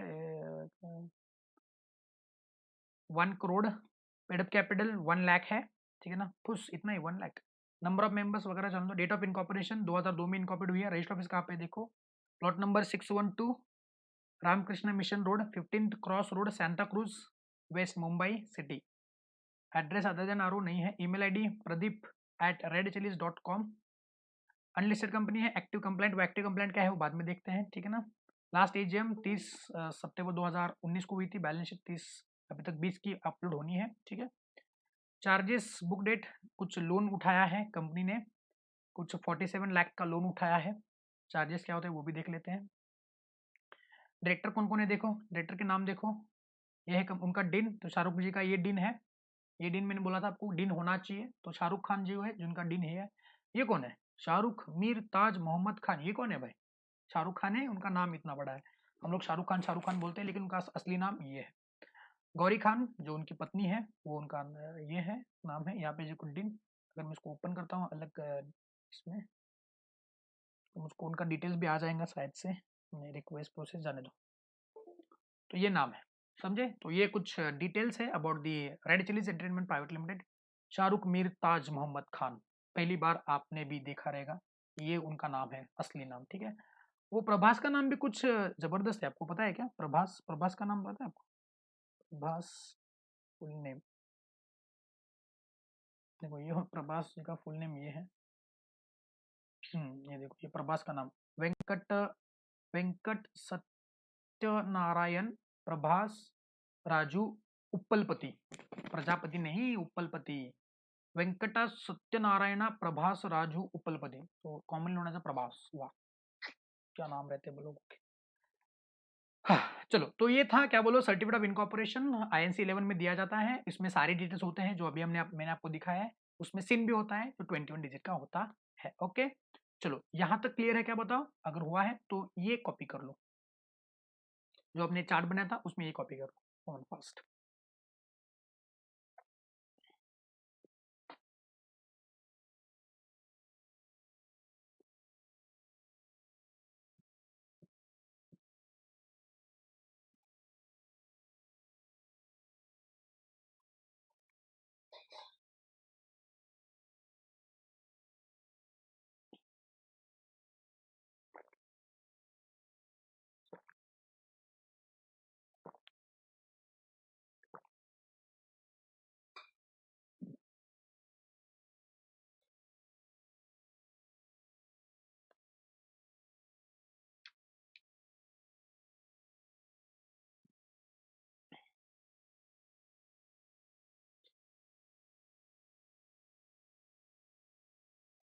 ओके, चलो बच्चों, यहाँ पे खत्म होता है अपना section number 7, subsection 1, subsection 2 and subsection 3। Okay, तो 3 सबसेक्शन हमने खत्म कर लिए। अब देखते हैं सबसेक्शन 4। सबसेक्शन 4 क्या कहता है, maintenance of copies of all documents and information. अब जो भी कंपनी रजिस्टर कर रही है अंडर कंपनीज एक्ट, तो उन्होंने जो डॉक्यूमेंट सबमिट किए हैं अंडर दिस सबसेक्शन 1, तो 7 सबसेक्शन 1 के अंडर जितने भी डॉक्यूमेंट सबमिट किए हैं वो सारे डॉक्यूमेंट उन्होंने रखने हैं till the date of dissolution. Market is very important from MCQ point of view, because institute ने इसके ऊपर आपको एक बार MCQ भी पूछ लिया था। तो जो भी डॉक्यूमेंट हमने 1 2 1 2 1 1 2 1 2 1 2 1 वो देखा था ना, वो सारे डॉक्यूमेंट जो है, वो सारे डॉक्यूमेंट कंपनी ने अपने डिसोल्यूशन के दिन तक, मतलब जिंदगी भर अपने पास रखना है। उसके बाद के डॉक्यूमेंट 7 साल 8 साल के लिए होते हैं, लेकिन ये जो डॉक्यूमेंट है जो फॉर्मेशन के टाइम पे सबमिट किए थे 1 2 1 2 1, ये डॉक्यूमेंट जो है, ये सारे डॉक्यूमेंट कंपनी ने अपने डिसोल्यूशन के दिन तक प्रिजर्व करके रखने हैं हार्ड कॉपी में, ठीक है। Next one, yes, next one है सबसेक्शन 5। तो सबसेक्शन 5 देखो, वेरी इंपॉर्टेंट, मैंने आपको यहाँ पे बताया था, देखो लिंक मैंने आपको बताए थे, कहाँ पे गया, वेट अ सेकंड, ये कहाँ पे आ रहे,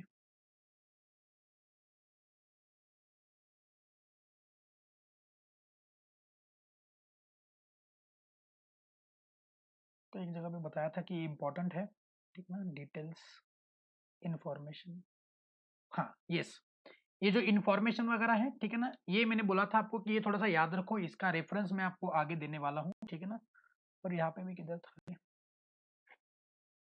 यस, ये जो डिटेल्स हैं करेक्ट एंड इम्पॉर्टेंट, ये जो इम्पोर्टेंट है ये मैंने आपको बोला था, याद करो, बिकॉज ये अभी इंपॉर्टेंट है अपने लिए।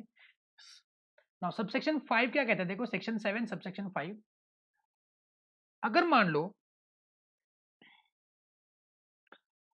अगर मान लो आपने आपने during the process of the incorporation, during the process of incorporation false या इनकरेक्ट इंफॉर्मेशन या फिर किसी मटेरियल फैक्ट को सप्रेस यानी कि छुपाया। ओके, कब? At the time of incorporation या ड्यूरिंग इनकॉर्पोरेशन। देन जो भी बंदा जो इस प्रकार की गलत इंफॉर्मेशन देगा उसको सजा होगी under section 447 of the companies act 2013। अब सेक्शन 447 क्या है सर? तो सेक्शन 447 है, सेक्शन नंबर 447 है punishment for fraud. Punishment for fraud, punishment for fraud, ठीक है। कंपनीज एक्ट में मतलब सेक्शन नंबर 1 से लेके 470 सेक्शन में जिधर भी कंपनीज एक्ट को किसी को फ्रॉड के लिए पनिश करना है, किसके लिए बोलो? फ्रॉड, मतलब किसी ने फ्रॉड किया, किसी भी प्रोविजन के अंदर फ्रॉड किया, तो कंपनीज एक्ट डायरेक्टली रेफरेंस दे देती है सेक्शन 447 का। एक बार ही वहां पे लिख के छोड़ दिया उन्होंने कि अगर किधर भी फ्रॉड किया किसी बंदे ने तो उसको पेनलाइज किया जाएगा अंडर सेक्शन 447। बार बार उस सेक्शन में वो पेनल्टी लिखने के बदले कंपनीज एक्ट ने एक आसान तरीका निकाला, एक ही सेक्शन में सेक्शन 447 में पेनल्टी डाल दी और उस पेनल्टी का रेफरेंस हर एक सेक्शन में देते देते जाते हैं। समझे? तो सेक्शन नंबर 7 के अंदर अगर आपने गलत इंफॉर्मेशन, फॉल्स इंफॉर्मेशन सबमिट कर दी तो आपको सेक्शन 447 के अंदर पनिशमेंट फॉर फ्रॉड दिया जाएगा। अब सेक्शन 447 के अंदर पनिशमेंट फॉर फ्रॉड क्या है वो समझते हैं। पहले ये बताओ, ये बात समझी नहीं समझी? ठीक है, तो कोई भी बंदा क्या करता है? फर्निश करता है क्या? कौन सी इंफॉर्मेशन? फॉल्स इंफॉर्मेशन या इनकरेक्ट इंफॉर्मेशन। जो भी इंफॉर्मेशन 121 में जो भी इंफॉर्मेशन आपको पूछी गई है फॉर्म नंबर INC 32 में, अगर इसमें आप एक भी फॉल्स या इनकरेक्ट इंफॉर्मेशन प्रोवाइड करते हो या किसी मटेरियल फैक्ट को सप्रेस कर देते हो तो जो भी बंदा वो इंफॉर्मेशन दे रहा है उसके ऊपर सेक्शन 447 के अंदर फ्रॉड की पनिशमेंट उसको की जाएगी, उसके ऊपर लागू की जाएगी। सर उसमें तो कंपनी के सब्सक्राइबर्स से भी डिटेल्स लिए हुए थे, कंपनी के फर्स्ट डायरेक्टर से भी इंफॉर्मेशन मांगी थी, सीए, सीएस, सीएमए, एडवोकेट, है ना सर? इन लोगों के ऊपर तो ठीक है, क्या हमारे ऊपर भी ये पेनल्टी लग सकती है, ये पनिशमेंट लग सकती है? Answer is big yes. भैया आप के ऊपर भी ये पेनल्टी लग सकती है बिकॉज आपने भी इंफॉर्मेशन सबमिट की है। तो बच्चों कंपनी के इनकॉर्पोरेट करने के टाइम पे अगर आप किसी को एडवाइस कर रहे हो, अगर आप डिक्लेरेशन वगैरह दे रहे हो तो बी केयरफुल कि आप उसमें गलत इंफॉर्मेशन नहीं दे रहे हो। अगर दोगे तो सेक्शन 447 के अंदर आपके ऊपर पनिशमेंट फॉर फ्रॉड लग सकता है। कुछ ज्यादा नहीं, 10 साल के लिए अंदर जा सकते हो आप, ज्यादा कुछ नहीं। ठीक है, अब ये जो सेक्शन सबसेक्शन 5 में सेक्शन 447 के अंदर जो आपको पेनल्टी बताई है, ठीक है ना सर, क्या ये पेनल्टी कंपनी इनकॉर्पोरेट होने के बाद लगती है या पहले लगती है? मतलब चलो मान लेते हैं कि आपने गलत इंफॉर्मेशन प्रोवाइड कर दी, इनकरेक्ट इंफॉर्मेशन प्रोवाइड कर दी, लेकिन कंपनी तो इनकॉर्पोरेट हुई नहीं, तो हम बोलेंगे देखो कंपनी इनकॉर्पोरेट हुई नहीं तो हमारे ऊपर पेनल्टी लगनी ही नहीं चाहिए। कंपनी इनकॉर्पोरेट होने के बाद पेनल्टी लगाओ ना, मतलब कुछ होने के बाद तो पेनल्टी लगाओ। मतलब मैंने गलत इंफॉर्मेशन दिया लेकिन कंपनी किधर इनकॉर्पोरेट हुई, कुछ कारणों की वजह से कंपनी इनकॉर्पोरेट हुई नहीं है, आपने कंपनी इनकॉर्पोरेट की नहीं, आपने इंफॉर्मेशन चेक किया, पता चला गलत इंफॉर्मेशन दिया है और आपने बोला कि नहीं नहीं हम आपकी कंपनी इनकॉर्पोरेट नहीं करते हैं, तो हमारे ऊपर पेनल्टी लगने का सवाल ही पैदा नहीं होता है। जिस कारण के लिए गलत इंफॉर्मेशन दिया था उस कारण, वो कारण ही पूरा किधर हुआ, मतलब कंपनी इनकॉर्पोरेट हुई किधर? तो नहीं बच्चों, यहाँ पे पेनल्टी जो है वो लग सकती है इवन इफ कंपनी इनकॉर्पोरेटेड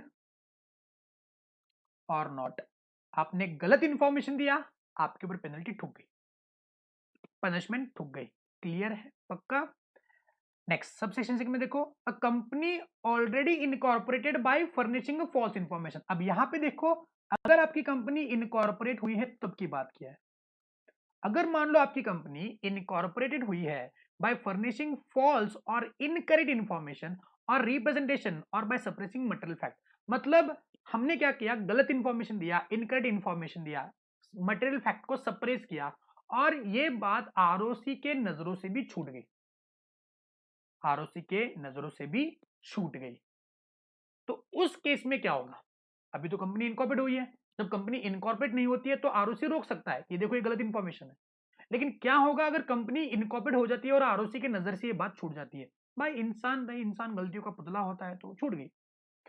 तो उस केस में क्या होगा? तो उस केस में जो भी प्रमोटर्स है, ओके, या फिर जो भी डायरेक्टर्स ऑफ द कंपनी है, उनके ऊपर भी सेक्शन 447 की पेनल्टी लग जाएगी। ओके, देखो पढ़ते हैं। Where at any time after incorporation, कभी भी इनकॉर्पोरेट होने के बाद 100 साल के बाद ये बात पता चली, तभी भी लग सकती है। इट इज प्रूव्ड दैट, ये प्रूव होता है कि company has got incorporated by furnishing false, incorrect या सप्रेसिंग मटेरियल फैक्ट और any information document declaration filed made और incorporate company is by way of a fraudulent action. So promoters and the first directors of the company shall be liable under section 447, मतलब उनको punishment for fraud दिया जाएगा। अब यहाँ पे देखो specifically promoters की बात किया है, यहाँ पे प्रमोटर्स की बात किया है, प्रमोटर्स की बात किया है, ठीक है ना, और फर्स्ट ईयर की बात किया है, यहाँ पे सीए में नहीं, लेकिन यहाँ से छूटे, लेकिन यहाँ पे तो अटके जाएंगे ना, बिकॉज यहाँ पे बोला है कि कंपनी इनकॉर्पोरेट हुई है या नहीं हुई है, आपके ऊपर पेनल्टी लग जाएगी। भले इनकॉर्पोरेट होने के बाद सेक्शन 447 के अंडर पेनल्टी लगने ही वाली है, और यहाँ पे भी सेक्शन 447 के अंडर पेनल्टी लगने वाली है आप कंपनी इनकॉर्पोरेट करने के बाद। ठीक है, मतलब दोनों का सेक्शन का अगर मान लो एक सारांश बनाया जाए तो कंपनी इनकॉर्पोरेट हुई है या कंपनी इनकॉर्पोरेट नहीं हुई है वो छोड़ो, आपके ऊपर सेक्शन 447 के अंडर पेनल्टी लग जाएगी। हाँ, अगर कंपनी इनकॉर्पोरेट हो चुकी है, बहुत दिन हो चुके, बहुत समय बीत चुका है, और तब पता चला कि कंपनी गलत इंफॉर्मेशन देके इनकॉर्पोरेट हुई है, तो फिर प्रमोटर और डायरेक्टर उनके ऊपर ही सजा होगी, बाकी लोगों के ऊपर सजा नहीं होगी by the virtue of this section. मुझको लगता है ये थोड़ा सा लूपफुल रहा है कंपनीज एक्ट में। यहाँ पे उन्होंने जो बाकी के लोग हैं, फर्स्ट सब्सक्राइबर्स और जो भी बंदे इनकॉर्पोरेशन में इन्वॉल्व है, सीए में, उन लोगों को भी इंक्लूड करना चाहिए था, लेकिन चलो लूपफुल है, कब करेंगे अमेंडमेंट लाके वो कर सकते हैं तो कर लेंगे। ठीक है, तो ये रहा सेक्शन सबसेक्शन 5 सबसेक्शन 6, ये भी बहुत ही इंपॉर्टेंट है from MCQ point of view, थोड़ा सा इसके ऊपर ध्यान देंगे। क्लियर है? इसका चार्ट आप जरूर बनाएंगे, ठीक है ना, इसका चार्ट आप जरूर बनाएंगे सबसेक्शन 4, 5 एंड 6 का एट योर ओन, ये आपका होमवर्क है, ठीक है ना, इसका चार्ट बनाने का आपका होमवर्क है। होमवर्क का मतलब ये नहीं कि मैं भी आप रुक रहा हूँ, अभी और बाकी और बातें करना बाकी है। ठीक है,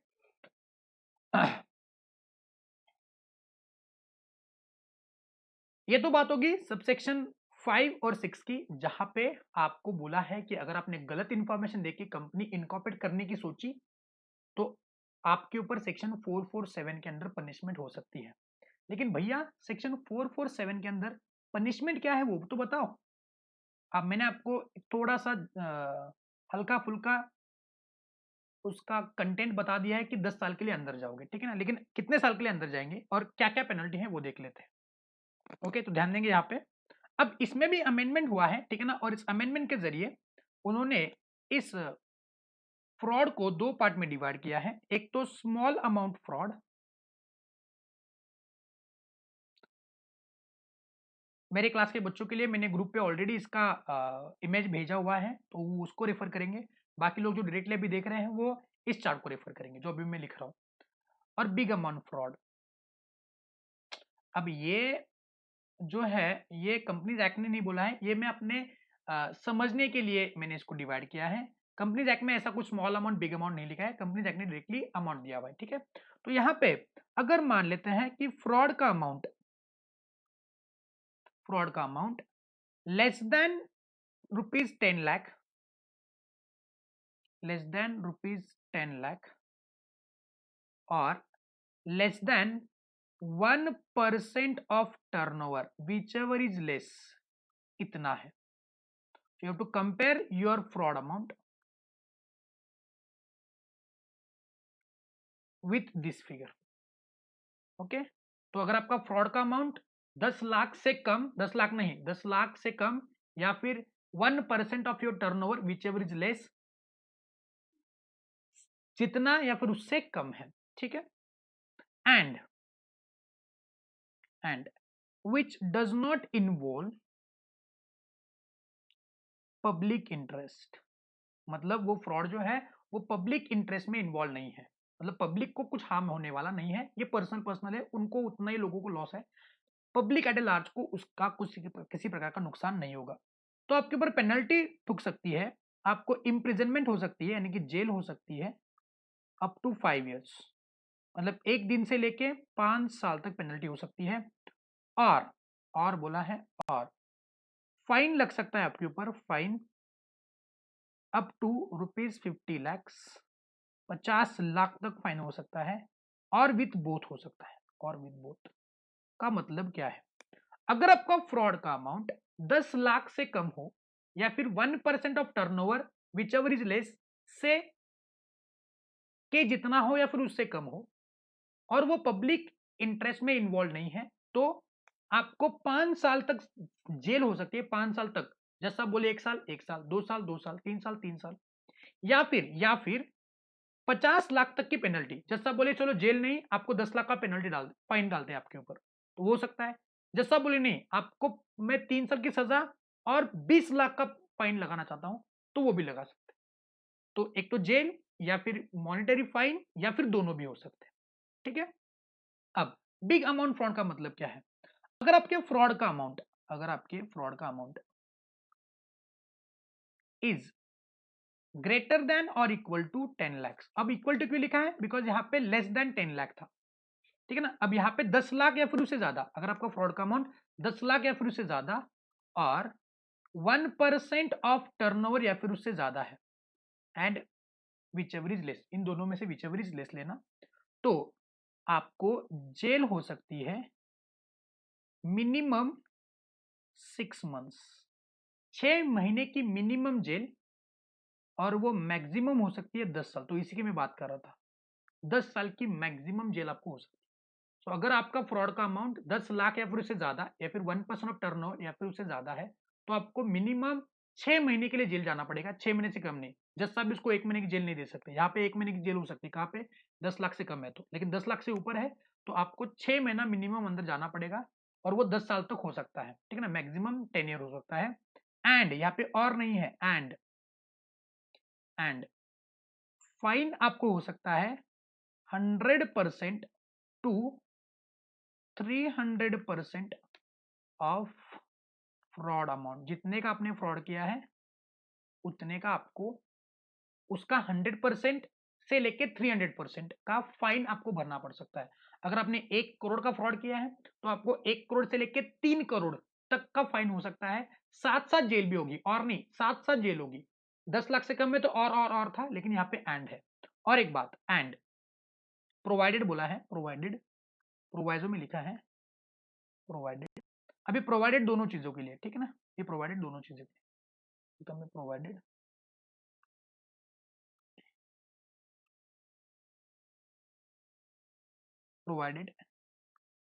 if fraud involved public interest, मतलब पब्लिक को हार्म करने वाला आपका अगर फ्रॉड है, पब्लिक एट लार्ज को, then minimum jail is 3 years, मतलब 3 साल के लिए तो आपको अंदर जाना ही है। ओके, ये दोनों चीजों के लिए लागू है, यहाँ पे भी लागू है और यहाँ पे भी लागू है, यहाँ पे भी लागू। क्लियर है? मतलब यहाँ पे भी लागू, यहाँ पे भी लागू है। जनरली देखा जाए तो ये मैं इसको यहाँ पे लिखता हूँ, प्रोवाइजो एक्चुअली दोनों के लिए है, लेकिन टेक्निकली देखा जाए तो इसी के लिए लागू है भाई, बिकॉज पब्लिक इंटरेस्ट अगर उसमें इन्वॉल्व है, पब्लिक इंटरेस्ट अगर इन्वॉल्व है, तो आप डायरेक्टली इस कैटेगरी में आ जाते हो, बिग अमाउंट ऑफ फ्रॉड में कैटेगरी में आ जाते हो। ठीक है, इसमें लॉ में इसमें भी लूफूल्स है, लेकिन उसके डिटेल में हम लोग नहीं घुसते हैं। तो ये रहा, ठीक है। अगर मतलब प्रैक्टिकली एग्जाम्पल मुझको समझाना है, ठीक है ना, प्रैक्टिकली एग्जाम्पल लेके मुझको समझाना है, तो मैं कुछ ऐसा बोलूंगा, एग्जाम्पल लेके मुझको समझाना है तो एग्जाम्पल, चलो मान लेते हैं आपकी कंपनी का टर्नओवर है रुपीज 100 करोड़, 100 करोड़, ठीक है। तो आप आपने देखना है कि आपका फ्रॉड अमाउंट कितना है, और फ्रॉड अमाउंट है, मान लो फ्रॉड अमाउंट है 50 लाख, फ्रॉड अमाउंट है 50 लाख। तो आप क्या करेंगे, कैलकुलेट करेंगे 1% ऑफ योर टर्नओवर, तो 1% ऑफ 100 करोड़ कितना आता है? ₹1 करोड़।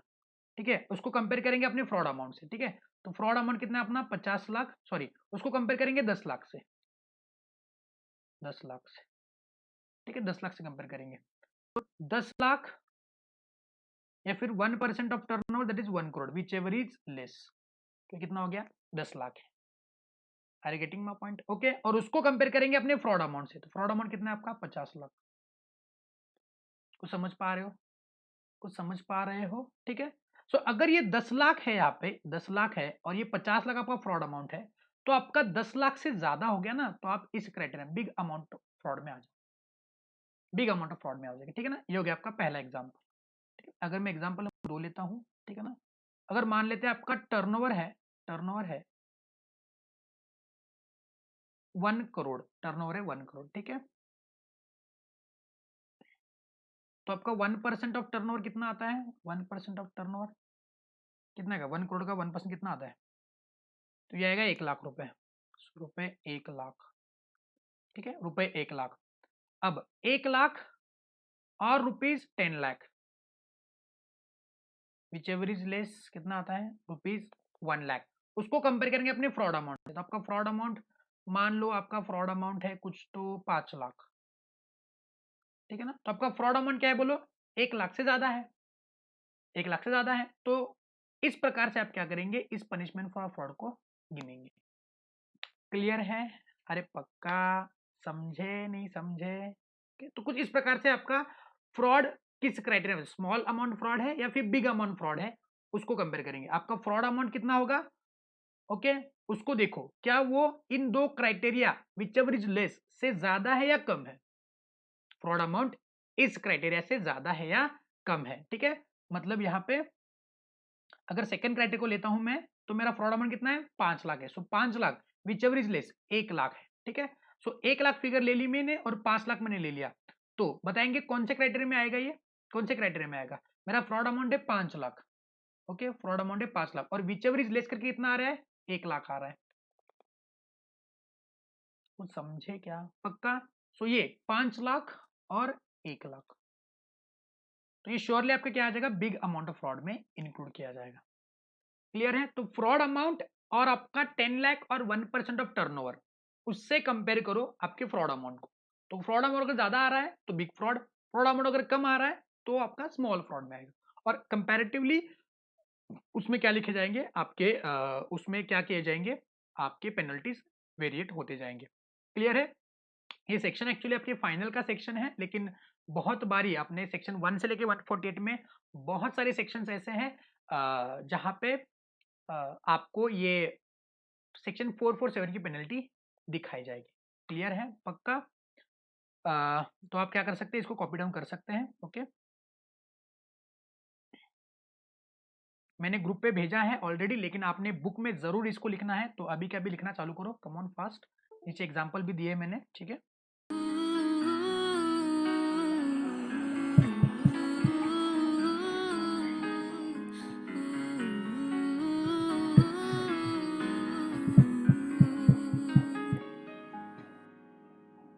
भीगी भीगी सड़कों पे मैं तेरा इंतजार करूं, धीरे धीरे दिल की जमीन को तेरे ही नाम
so much for watching, guys. I really hope you guys liked it.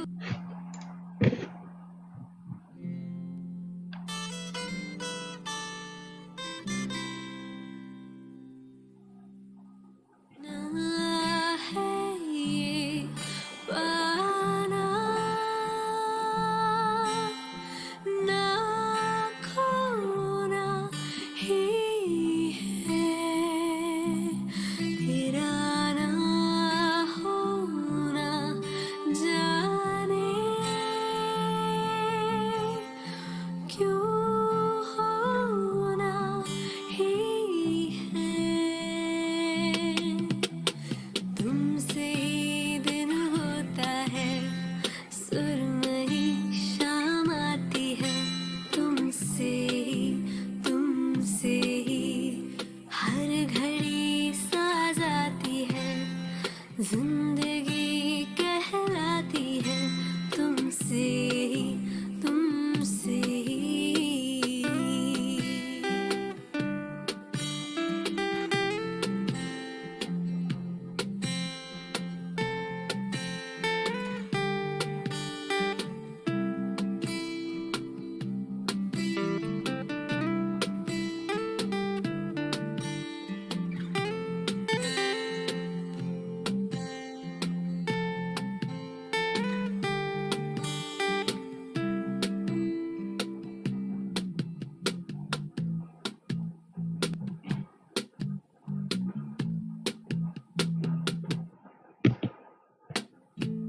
आँखों में आँखें तेरी, बाहों में बाहें तेरी, मेरा न मुझ में कुछ रहा, हुआ क्या? बातों में बातें तेरी, रातें सौगातें तेरी, क्यों तेरा सब ये हो गया, हुआ क्या? मैं कहीं भी जाती हूँ, तुमसे ही मिल जाती हूँ, तुमसे ही शोर में खामोशी है, थोड़ी सी बेहोशी। नीचे एग्जाम्पल पे दिया है मैंने, तो एग्जाम्पल्स में कॉपी कर लेंगे।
यस, आई थिंक आपने कॉपी कर लिया है।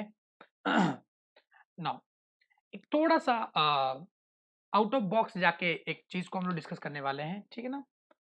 अब बहुत जगह पे आपने अभी लॉ सीखा है आपने, तो बहुत जगह पे आपने ये फाइन फाइन, ठीक है ना, ये वर्ड्स सुने हैं, साथ साथ आपने इन वर्ड्स को भी सुना रहेगा, फीस, फाइन, इम्प्रिजनमेंट,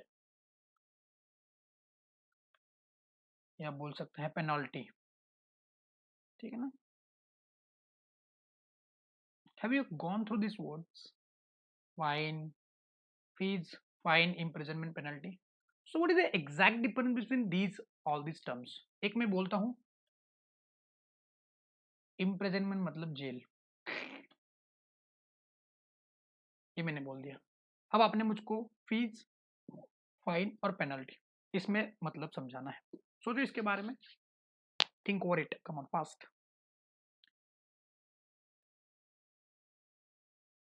हेलो, ये जो आपको स्क्रीन पे दिख रहे हैं वर्ड्स, इसका मतलब मुझको समझाना है। What is the exact difference in this terms. अगर चारों के चारों सेम रहते तो लॉ मेकर्स हर एक जगह पे कभी किसी जगह पे फीस, किसी जगह पे फाइन, किसी जगह पे पेनल्टी नहीं डालते ना। जैसे कि इस सेक्शन में, सेक्शन नंबर 4.7 में फाइन लिखा हुआ है, they might have written penalty. हाँ, इंटरचेंजेबली इसको बोली भाषा में इस्तेमाल किया जाता है, लेकिन इसका लिटल मीनिंग कुछ और भी हो सकता है। What is the difference between this terms. Take your time, tell me. You have 3 to 5 minutes to think। तब तक मैं पानी भी नहीं पी लेता हूँ।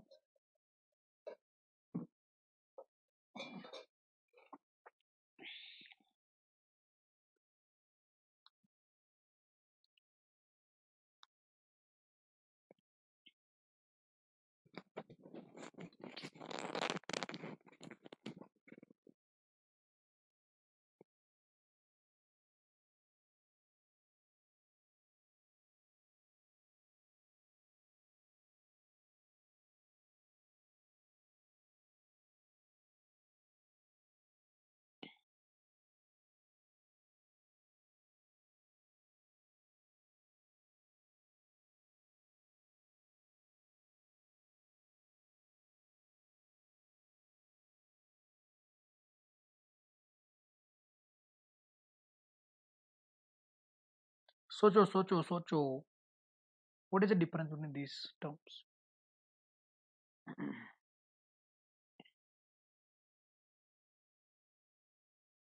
एक डिफरेंस मैं बताता हूँ, स्पेलिंग डिफरेंस है।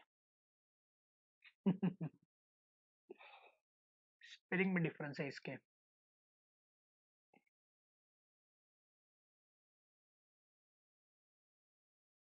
बस स्पेलिंग में डिफरेंस होने से कुछ नहीं होता है।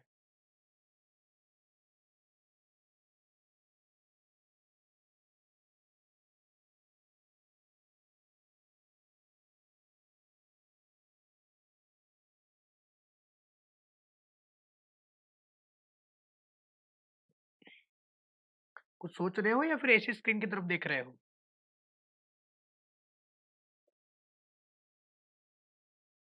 चलो मैं ही बता देता हूँ। Now first term is the fees. Fees मतलब क्या होता है। हमने कल के लेक्चर पे देखा था कि अगर किसी मेंबर को एमओए एओए की कॉपी चाहिए तो उसको एक फीस देना पड़ता है। उन्हें 10 रुपए पर कॉपी, 10 रुपए पर पेज जो भी है, ठीक है। हमने सेक्शन नंबर 7 में भी देखा कि अगर आपको फॉर्म नंबर INC 32 भरना है तो उसके साथ फीस देना पड़ता है, प्रिस्क्राइब्ड फीस। तो फीस मतलब किसी भी सर्विसेज को अवेल करने के लिए, किसी भी सर्विसेज को अवेल करने के लिए जो आप देते हो उसको बोलते हैं फीस। भले वो कंपनीज एक्ट के अंदर हो या फिर किसी भी जगह पे आपको किसी सर्विसेज को अवेल करना है तो उसके लिए आपको क्या देना पड़ता है, फीस देना पड़ता है। क्या देना पड़ता है, फीस। Okay, 1 second. उसके लिए आपको क्या देना पड़ता है, फीस देना पड़ता है। तो उसको बोलते हैं फीस। जो किसी सर्विस को अवेल करने के लिए आप देते हो उसको बोलते हैं फीस। ओके, जैसे कॉलेज में आप एजुकेशन सर्विस लेते हो तो उसके लिए फीस देते हो। ठीक है। फाइन और पेनल्टी में फर्क है। ओके, फाइन और पेनल्टी में फर्क है। क्या फर्क है। अगर मैं इन दोनों की जोड़ी बनाता हूं और इसको अलग रखता हूं तो भी चलेगा। अब फाइन और इम्प्रिजनमेंट जो है वो होता है प्रोसिक्यूट, प्रोसिक्यूट, और पेनल्टी जो है वो होती है एडजुडिकेट। हो क्या बताया आपने सर। फाइन और इम्प्रिजनमेंट जो है वो होते हैं प्रोसिक्यूट और पेनल्टी जो होती है वो होती है एडजुडिकेट। ठीक है, अगर आपने फाइन और इम्प्रिजनमेंट देखा हुआ है तो ये दोनों साथ साथ आते हैं।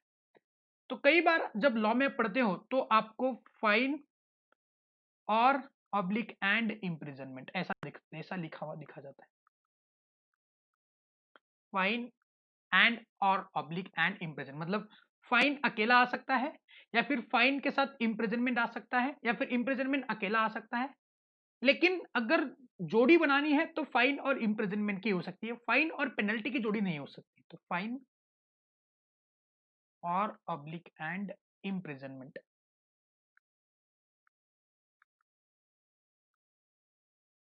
ये नहीं हो सकता कि ये नहीं हो सकता, ये नहीं हो सकता। फाइन अगर आना है किसी के साथ तो वो इम्प्रिजनमेंट के साथ ही आएगा। तो फाइन और इम्प्रिजनमेंट की जोड़ी होती है। ठीक है, as I already told you कि फाइन और इम्प्रिजनमेंट प्रोसिक्यूट होते हैं और पेनल्टी होती है adjudicate. Okay, now what is this adjudication. Okay, prosecute मतलब होता है, ठीक है ना, इसका जो पावर है प्रोसिक्यूशन का, ये power to prosecute is only available to court. Okay, और एडजुडिकेटिंग पावर जो है, पावर टू एडजुडिकेट,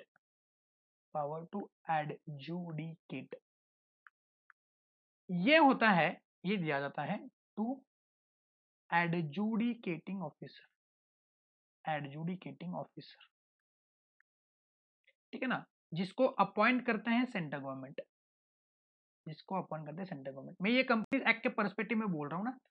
नॉर्मल किसी और एक्ट में इसका मतलब अलग अलग हो सकता है, लेकिन कंपनीज एक्ट में या फिर बेसिकली बहुत सारे एक्ट्स में यही मतलब निकल करके आ रहा है।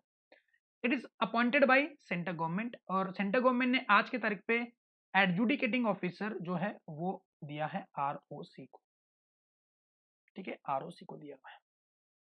पेनल्टी मतलब क्या है अगर मान लेते हैं किसी एक्ट में या फिर कंपनीज एक्ट में किसी एक प्रोविजन में फाइन और इम्प्रिजनमेंट बताया गया है, मतलब देखो जैसे कि यहां पे क्या दिया है, अगर मान लो किसी ने फॉल्स इंफॉर्मेशन, इनकरेक्ट इंफॉर्मेशन दी है तो उसको 447 के अंदर क्या होगी बोलो, पनिशमेंट होगी। और 447 की पनिशमेंट क्या है, आपको फाइन या इम्प्रिजनमेंट। तो यहाँ पे जेल की जगह में इम्प्रिजनमेंट लिखता हूं, इम्प्रिजनमेंट बताई गई है। ठीक है, और आरओसी पता है कि ये जो कंपनी है फलाना कंपनी, मान लेते हैं कि रेड चिलीज एंटरटेनमेंट ले लेते हैं, चलो red chillies entertainment private limited, इस कंपनी ने क्या किया है, सेक्शन नंबर 7 ओके का कंप्लायंस ठीक से नहीं किया है और उन्होंने फॉल्स इंफॉर्मेशन दी है। ये किसको पता चला, आरओसी मुंबई को पता चला, और आरओसी को पता है कि सेक्शन नंबर 7 के सबसेक्शन 6 में ये बात बोली है कि 447 के अंदर पेनल्टी लगा सकते हैं, सबसेक्शन 5 में बताया है 447 के अंदर पेनल्टी लगा सकते हैं। तो क्या डायरेक्टली आरओसी एसआरके और गौरी खान, इन दोनों के ऊपर डायरेक्टली पेनल्टी लगा सकता है या फिर फाइन लगा सकता है।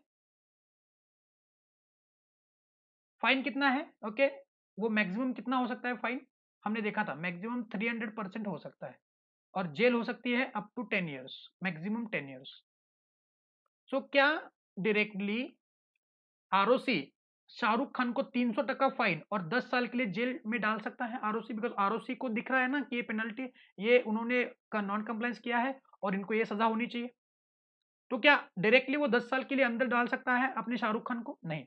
तो आरओसी को जैसे ही पता चलता है और आरओसी ने लॉ में देखा कि इस वाली घटना के लिए कंपनीज एक्ट ने सेक्शन नंबर 7 में कुछ ऐसा लिखा हुआ है कि सेक्शन 447 में जाओ, और 447 में जाने के बाद ये पता चला कि ये प्रकार के फाइन और इम्प्रिजनमेंट है, तो वो आरओसी पहले जाएगा कोर्ट में, किसके पास जाएगा, कोर्ट में, और कोर्ट में जाके कोर्ट के सामने ये बात रख देगा और फिर कोर्ट उसको प्रोसिक्यूट करेगी। प्रोसिक्यूट मतलब प्रोसिक्यूशन बोलते हैं ना, कार्रवाई करेगी। और कार्रवाई करने के बाद ये पेनल्टी या फिर ये फाइन और इंप्रिजनमेंट लगाने का पावर किसका होता है बोलो? कोर्ट का होता है। आरओसी फाइन या फिर इंप्रिजनमेंट डिक्लेयर नहीं कर सकता, वो कोर्ट ने ही करना है। तो लॉ में जहां पे भी फाइन और इंप्रिजनमेंट लिखा है तो वो क्या बोलते उसको, उसको डिक्लेयर करने का या फिर उसको एडजुडिकेट करने या फिर उसको सुनाने का, मतलब फाइन, आपके ऊपर इतना फाइन है, आपके ऊपर इतना इंप्रिजनमेंट है, ये बोलने का राइट जो है वो आरओसी का नहीं होता है, वो होता है कोर्ट का। तो फाइन और इंप्रिजनमेंट जहां पे भी दिखेगा समझ लेना आरओसी वो केस लेके जाएगा कोर्ट में और कोर्ट अपने मुताबिक क्या लगाएगा? फाइन और इंप्रिजनमेंट लगाएगा। लेकिन जहां पे मैं एडजुडिकेशन की बात करता हूं, जहां पे मैं पेनल्टी की बात करता हूं, कंपनीज एक्ट में जिधर भी आपको पेनल्टी वर्ड नजर आएगा तो वो पेनल्टी वर्ड, पेनल्टी को लगाने का जो पावर है वो है सेंट्रल गवर्नमेंट के पास। ओके, या फिर एडजुडिकेटिंग ऑफिसर के पास। हर एक एक्ट में अलग अलग एडजुडिकेटिंग ऑफिसर होता है जिसको अपॉइंट करता है सेंट्रल गवर्नमेंट। और कंपनी लॉ के दायरे में आरओसी के पास ही पेनल्टी लगाने का पावर है। सो जहां पे आरओसी ने देखा, अगर मान लो यहाँ पे सेक्शन नंबर 447 में फीस की जगह पे पेनल्टी लिखा जाता, क्या लिखा जाता? पेनल्टी लिखा जाता, तो ये कोर्ट में जाने की जरूरत नहीं थी। आरओसी मुंबई डायरेक्टली एसआरके के ऊपर वो पेनल्टी लगा सकता था। और ये पेनल्टी जो है वो हमेशा होती है मॉनिटरी, इसलिए यहाँ पे इम्प्रिजनमेंट नहीं आता है, यहाँ पे इम्प्रिजनमेंट नहीं आता है। सो मॉनिटरी फाइन, अकेला मॉनिटरी फाइन लगाना है तो पेनल्टी वर्ड का इस्तेमाल होता है और वो आरओसी डायरेक्टली किसी को पूछे बिना डायरेक्टली नोटिस भेज सकता है। लेकिन जहां पे फाइन या इम्प्रिजनमेंट आता है वहां पे उसको कोर्ट के थ्रू ही जाके उसको लगाना पड़ता है और कोर्ट ही उसको क्या करता है? उस चीज को लगा सकता है। ओके, तो ये डिफरेंस होता है fine, imprisonment, penalty and fees में। क्लियर है? पक्का जेपिया?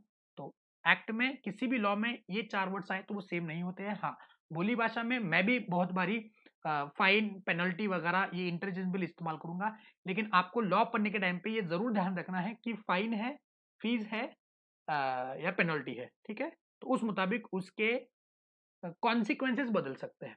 ठीक है, चलो एक काम करेंगे, इसको भी लिखना चालू करेंगे, ये नॉलेज पर्पज के लिए है, मैंने एडिशनल बातें बोल दी आपको।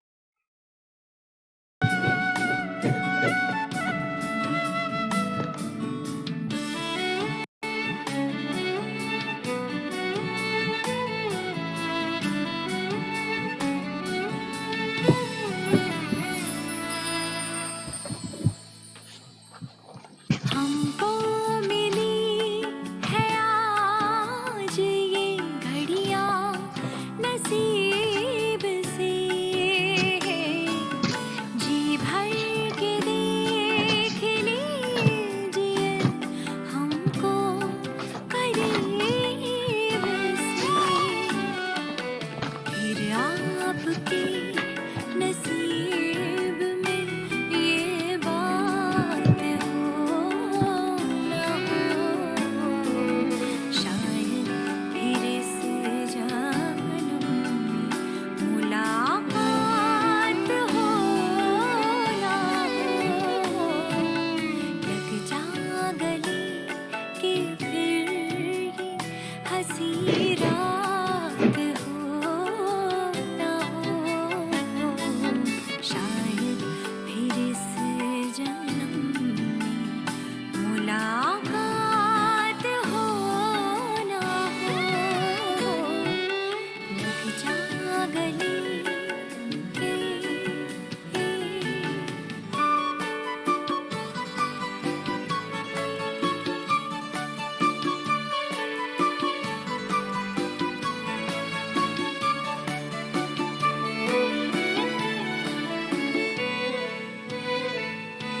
अभी ना जाओ छोड़ कर कि दिल अभी भरा नहीं, अभी ना जाओ छोड़ कर कि दिल अभी भरा नहीं, अभी अभी तो आए हो, अभी अभी तो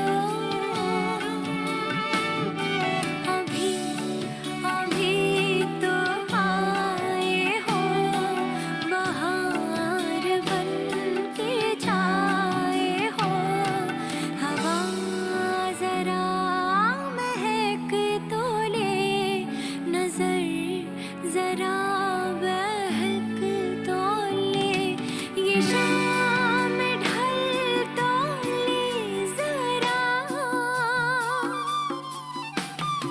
ये शाम ढल तो ले जरा, ये दिल संभल तो ले जरा, मैं थोड़ी देर जी तो लूं, नशे की घूंट पी तो लूं, नशे की घूंट पी तो लूं, अभी तो कुछ कहा नहीं, अभी तो कुछ सुना नहीं, बुरा ना मानो बात का, ये प्यार है गिला नहीं, नहीं नहीं नहीं नहीं, कि दिल अभी भरा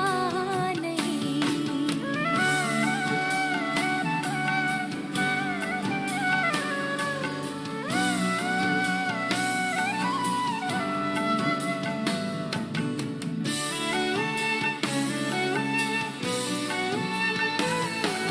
शायद फिर इस जन्म में मुलाकात हो ना हो, लग जा गले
यस, तो आई थिंक आपने लिख लिया है। आपको इसमें जो डिफरेंस है वो भी समझा है, ठीक है। सो आज के लेक्चर के लिए हम लोग इधर ही रुकते हैं। आई होप सेक्शन नंबर 7 का जितना भी पार्ट हमने यहाँ पे देखा है वो सारी बातें आपको क्लियर है, और कुछ पार्ट डिस्कस करना अभी भी बाकी है सेक्शन नंबर 7 में, ठीक है ना। उसको हम लोग कल के लेक्चर पे करेंगे। जाते जाते मैं आपको होमवर्क दूंगा, मैंने इसके पहले भी आपको होमवर्क दिया है इसी लेक्चर पे, वो भी कंप्लीट करना। और एक होमवर्क है, मैं केस का नाम आपके सामने लिख रहा हूँ, ठीक है ना। केस का नाम है मूसा वर्सेस अब्राहम। 1913 में केस हुआ था, ठीक है ना। इस केस के फैक्ट्स को आप क्या करेंगे, पढ़ के आएंगे। कहाँ पे मिलेंगे, इंटरनेट पे अवेलेबल है। मूसा वर्सेस अब्राहम 1913 में केस हुआ था। इसके फैक्ट जो है वो बात आप क्या करेंगे, घर से पढ़ के आएंगे। ये आपके लिए आज का होमवर्क है, हम इसको कल डिस्कस करेंगे। इसका और रिलेवेंस कहाँ पे है अपने सिलेबस में, वो भी हम लोग देख लेंगे, ठीक है। जाते जाते आप आज के सारे पूरे लेक्चर को रिवाइज करते हैं। हमने चालू किया सेक्शन 7 में, सबसेक्शन 1 में हमने ये पढ़ा कि हमने क्या करना है, आरओसी के पास जाके डॉक्यूमेंट्स को सबमिट करना है, फॉर्म फाइल करना है। फॉर्म का नाम है फॉर्म नंबर INC 32। प्रोसीजर दिया है स्पाइस में, इलेक्ट्रॉनिकल फाइल है, उसमें डॉक्यूमेंट देने हैं MOA AOA ड्यूली साइन। उसके बाद हमने क्या देना है, डिक्लेरेशन, ठीक है। उसके बाद हमें देना है रजिस्टर ऑफिस, फिर देना है डिटेल्स, ठीक है। फिर हमने देना है क्या, बोलो, यस कंसेंट लेटर एंड, ठीक है। 1 2 1 2 1 2 1 2 1, ये लेके हम लोग किसके पास आएंगे, आरओसी के पास जाएंगे। आपने सबमिट किया इलेक्ट्रॉनिकली, ठीक है ना। आरओसी हमको क्या देगा, INC 11 जो सर्टिफिकेट ऑफ इनकॉर्पोरेशन है, इसमें होता है सिन, जो होता है 21 डिजिट का, ठीक है ना। ये यूनिक नंबर होता है। फिर हमने क्या देखा कि एक बार ये INC लोन मिल गया, ये होता है एविडेंस। इसी के रिलेटेड अपना वो केस है मूसा वर्सेस अब्राहम, वो केस इन्वॉल्व है, ठीक है ना। फिर हमने क्या देखा, वेट अ सेकंड, यस, फिर हमने क्या देखा that till the dissolution company ने इसको प्रिजर्व करना है। कौन कौन से डॉक्यूमेंट, तो सेक्शन 7 सबसेक्शन 1 में दिया था। उसके बाद हमने देखा सबसेक्शन 5 एंड सबसेक्शन 6, इसमें हमने देखा फॉल्स, इनकरेक्ट एंड इंफॉर्मेशन, है ना, इसमें भी same suppression of material fact, के लिए पेनल्टी कहाँ पे बोली है, ये है सेक्शन 7। बस इसमें हम लोग at the time of incorporation था, आफ्टर इनकॉर्पोरेशन ये पेनल्टी लगती है। सेक्शन 6 की पेनल्टी लगती है, वो लगती है पोस्ट डायरेक्टर और सब्सक्राइबर के ऊपर, ठीक है। चलो, तो इतनी बातें हमने देख ली हैं आज के लेक्चर में, ठीक है ना। बाकी बची हुई बातें हम लोग कल के लेक्चर पे कंप्लीट करेंगे। आई होप आज का लेक्चर आपको थोरोली क्लियर है। अगर कुछ डाउट है तो मुझको डायरेक्टली पूछना, ठीक है। We will try to solve this issues, आपके जो डाउट है वो सॉल्व करने की कोशिश जरूर करेंगे।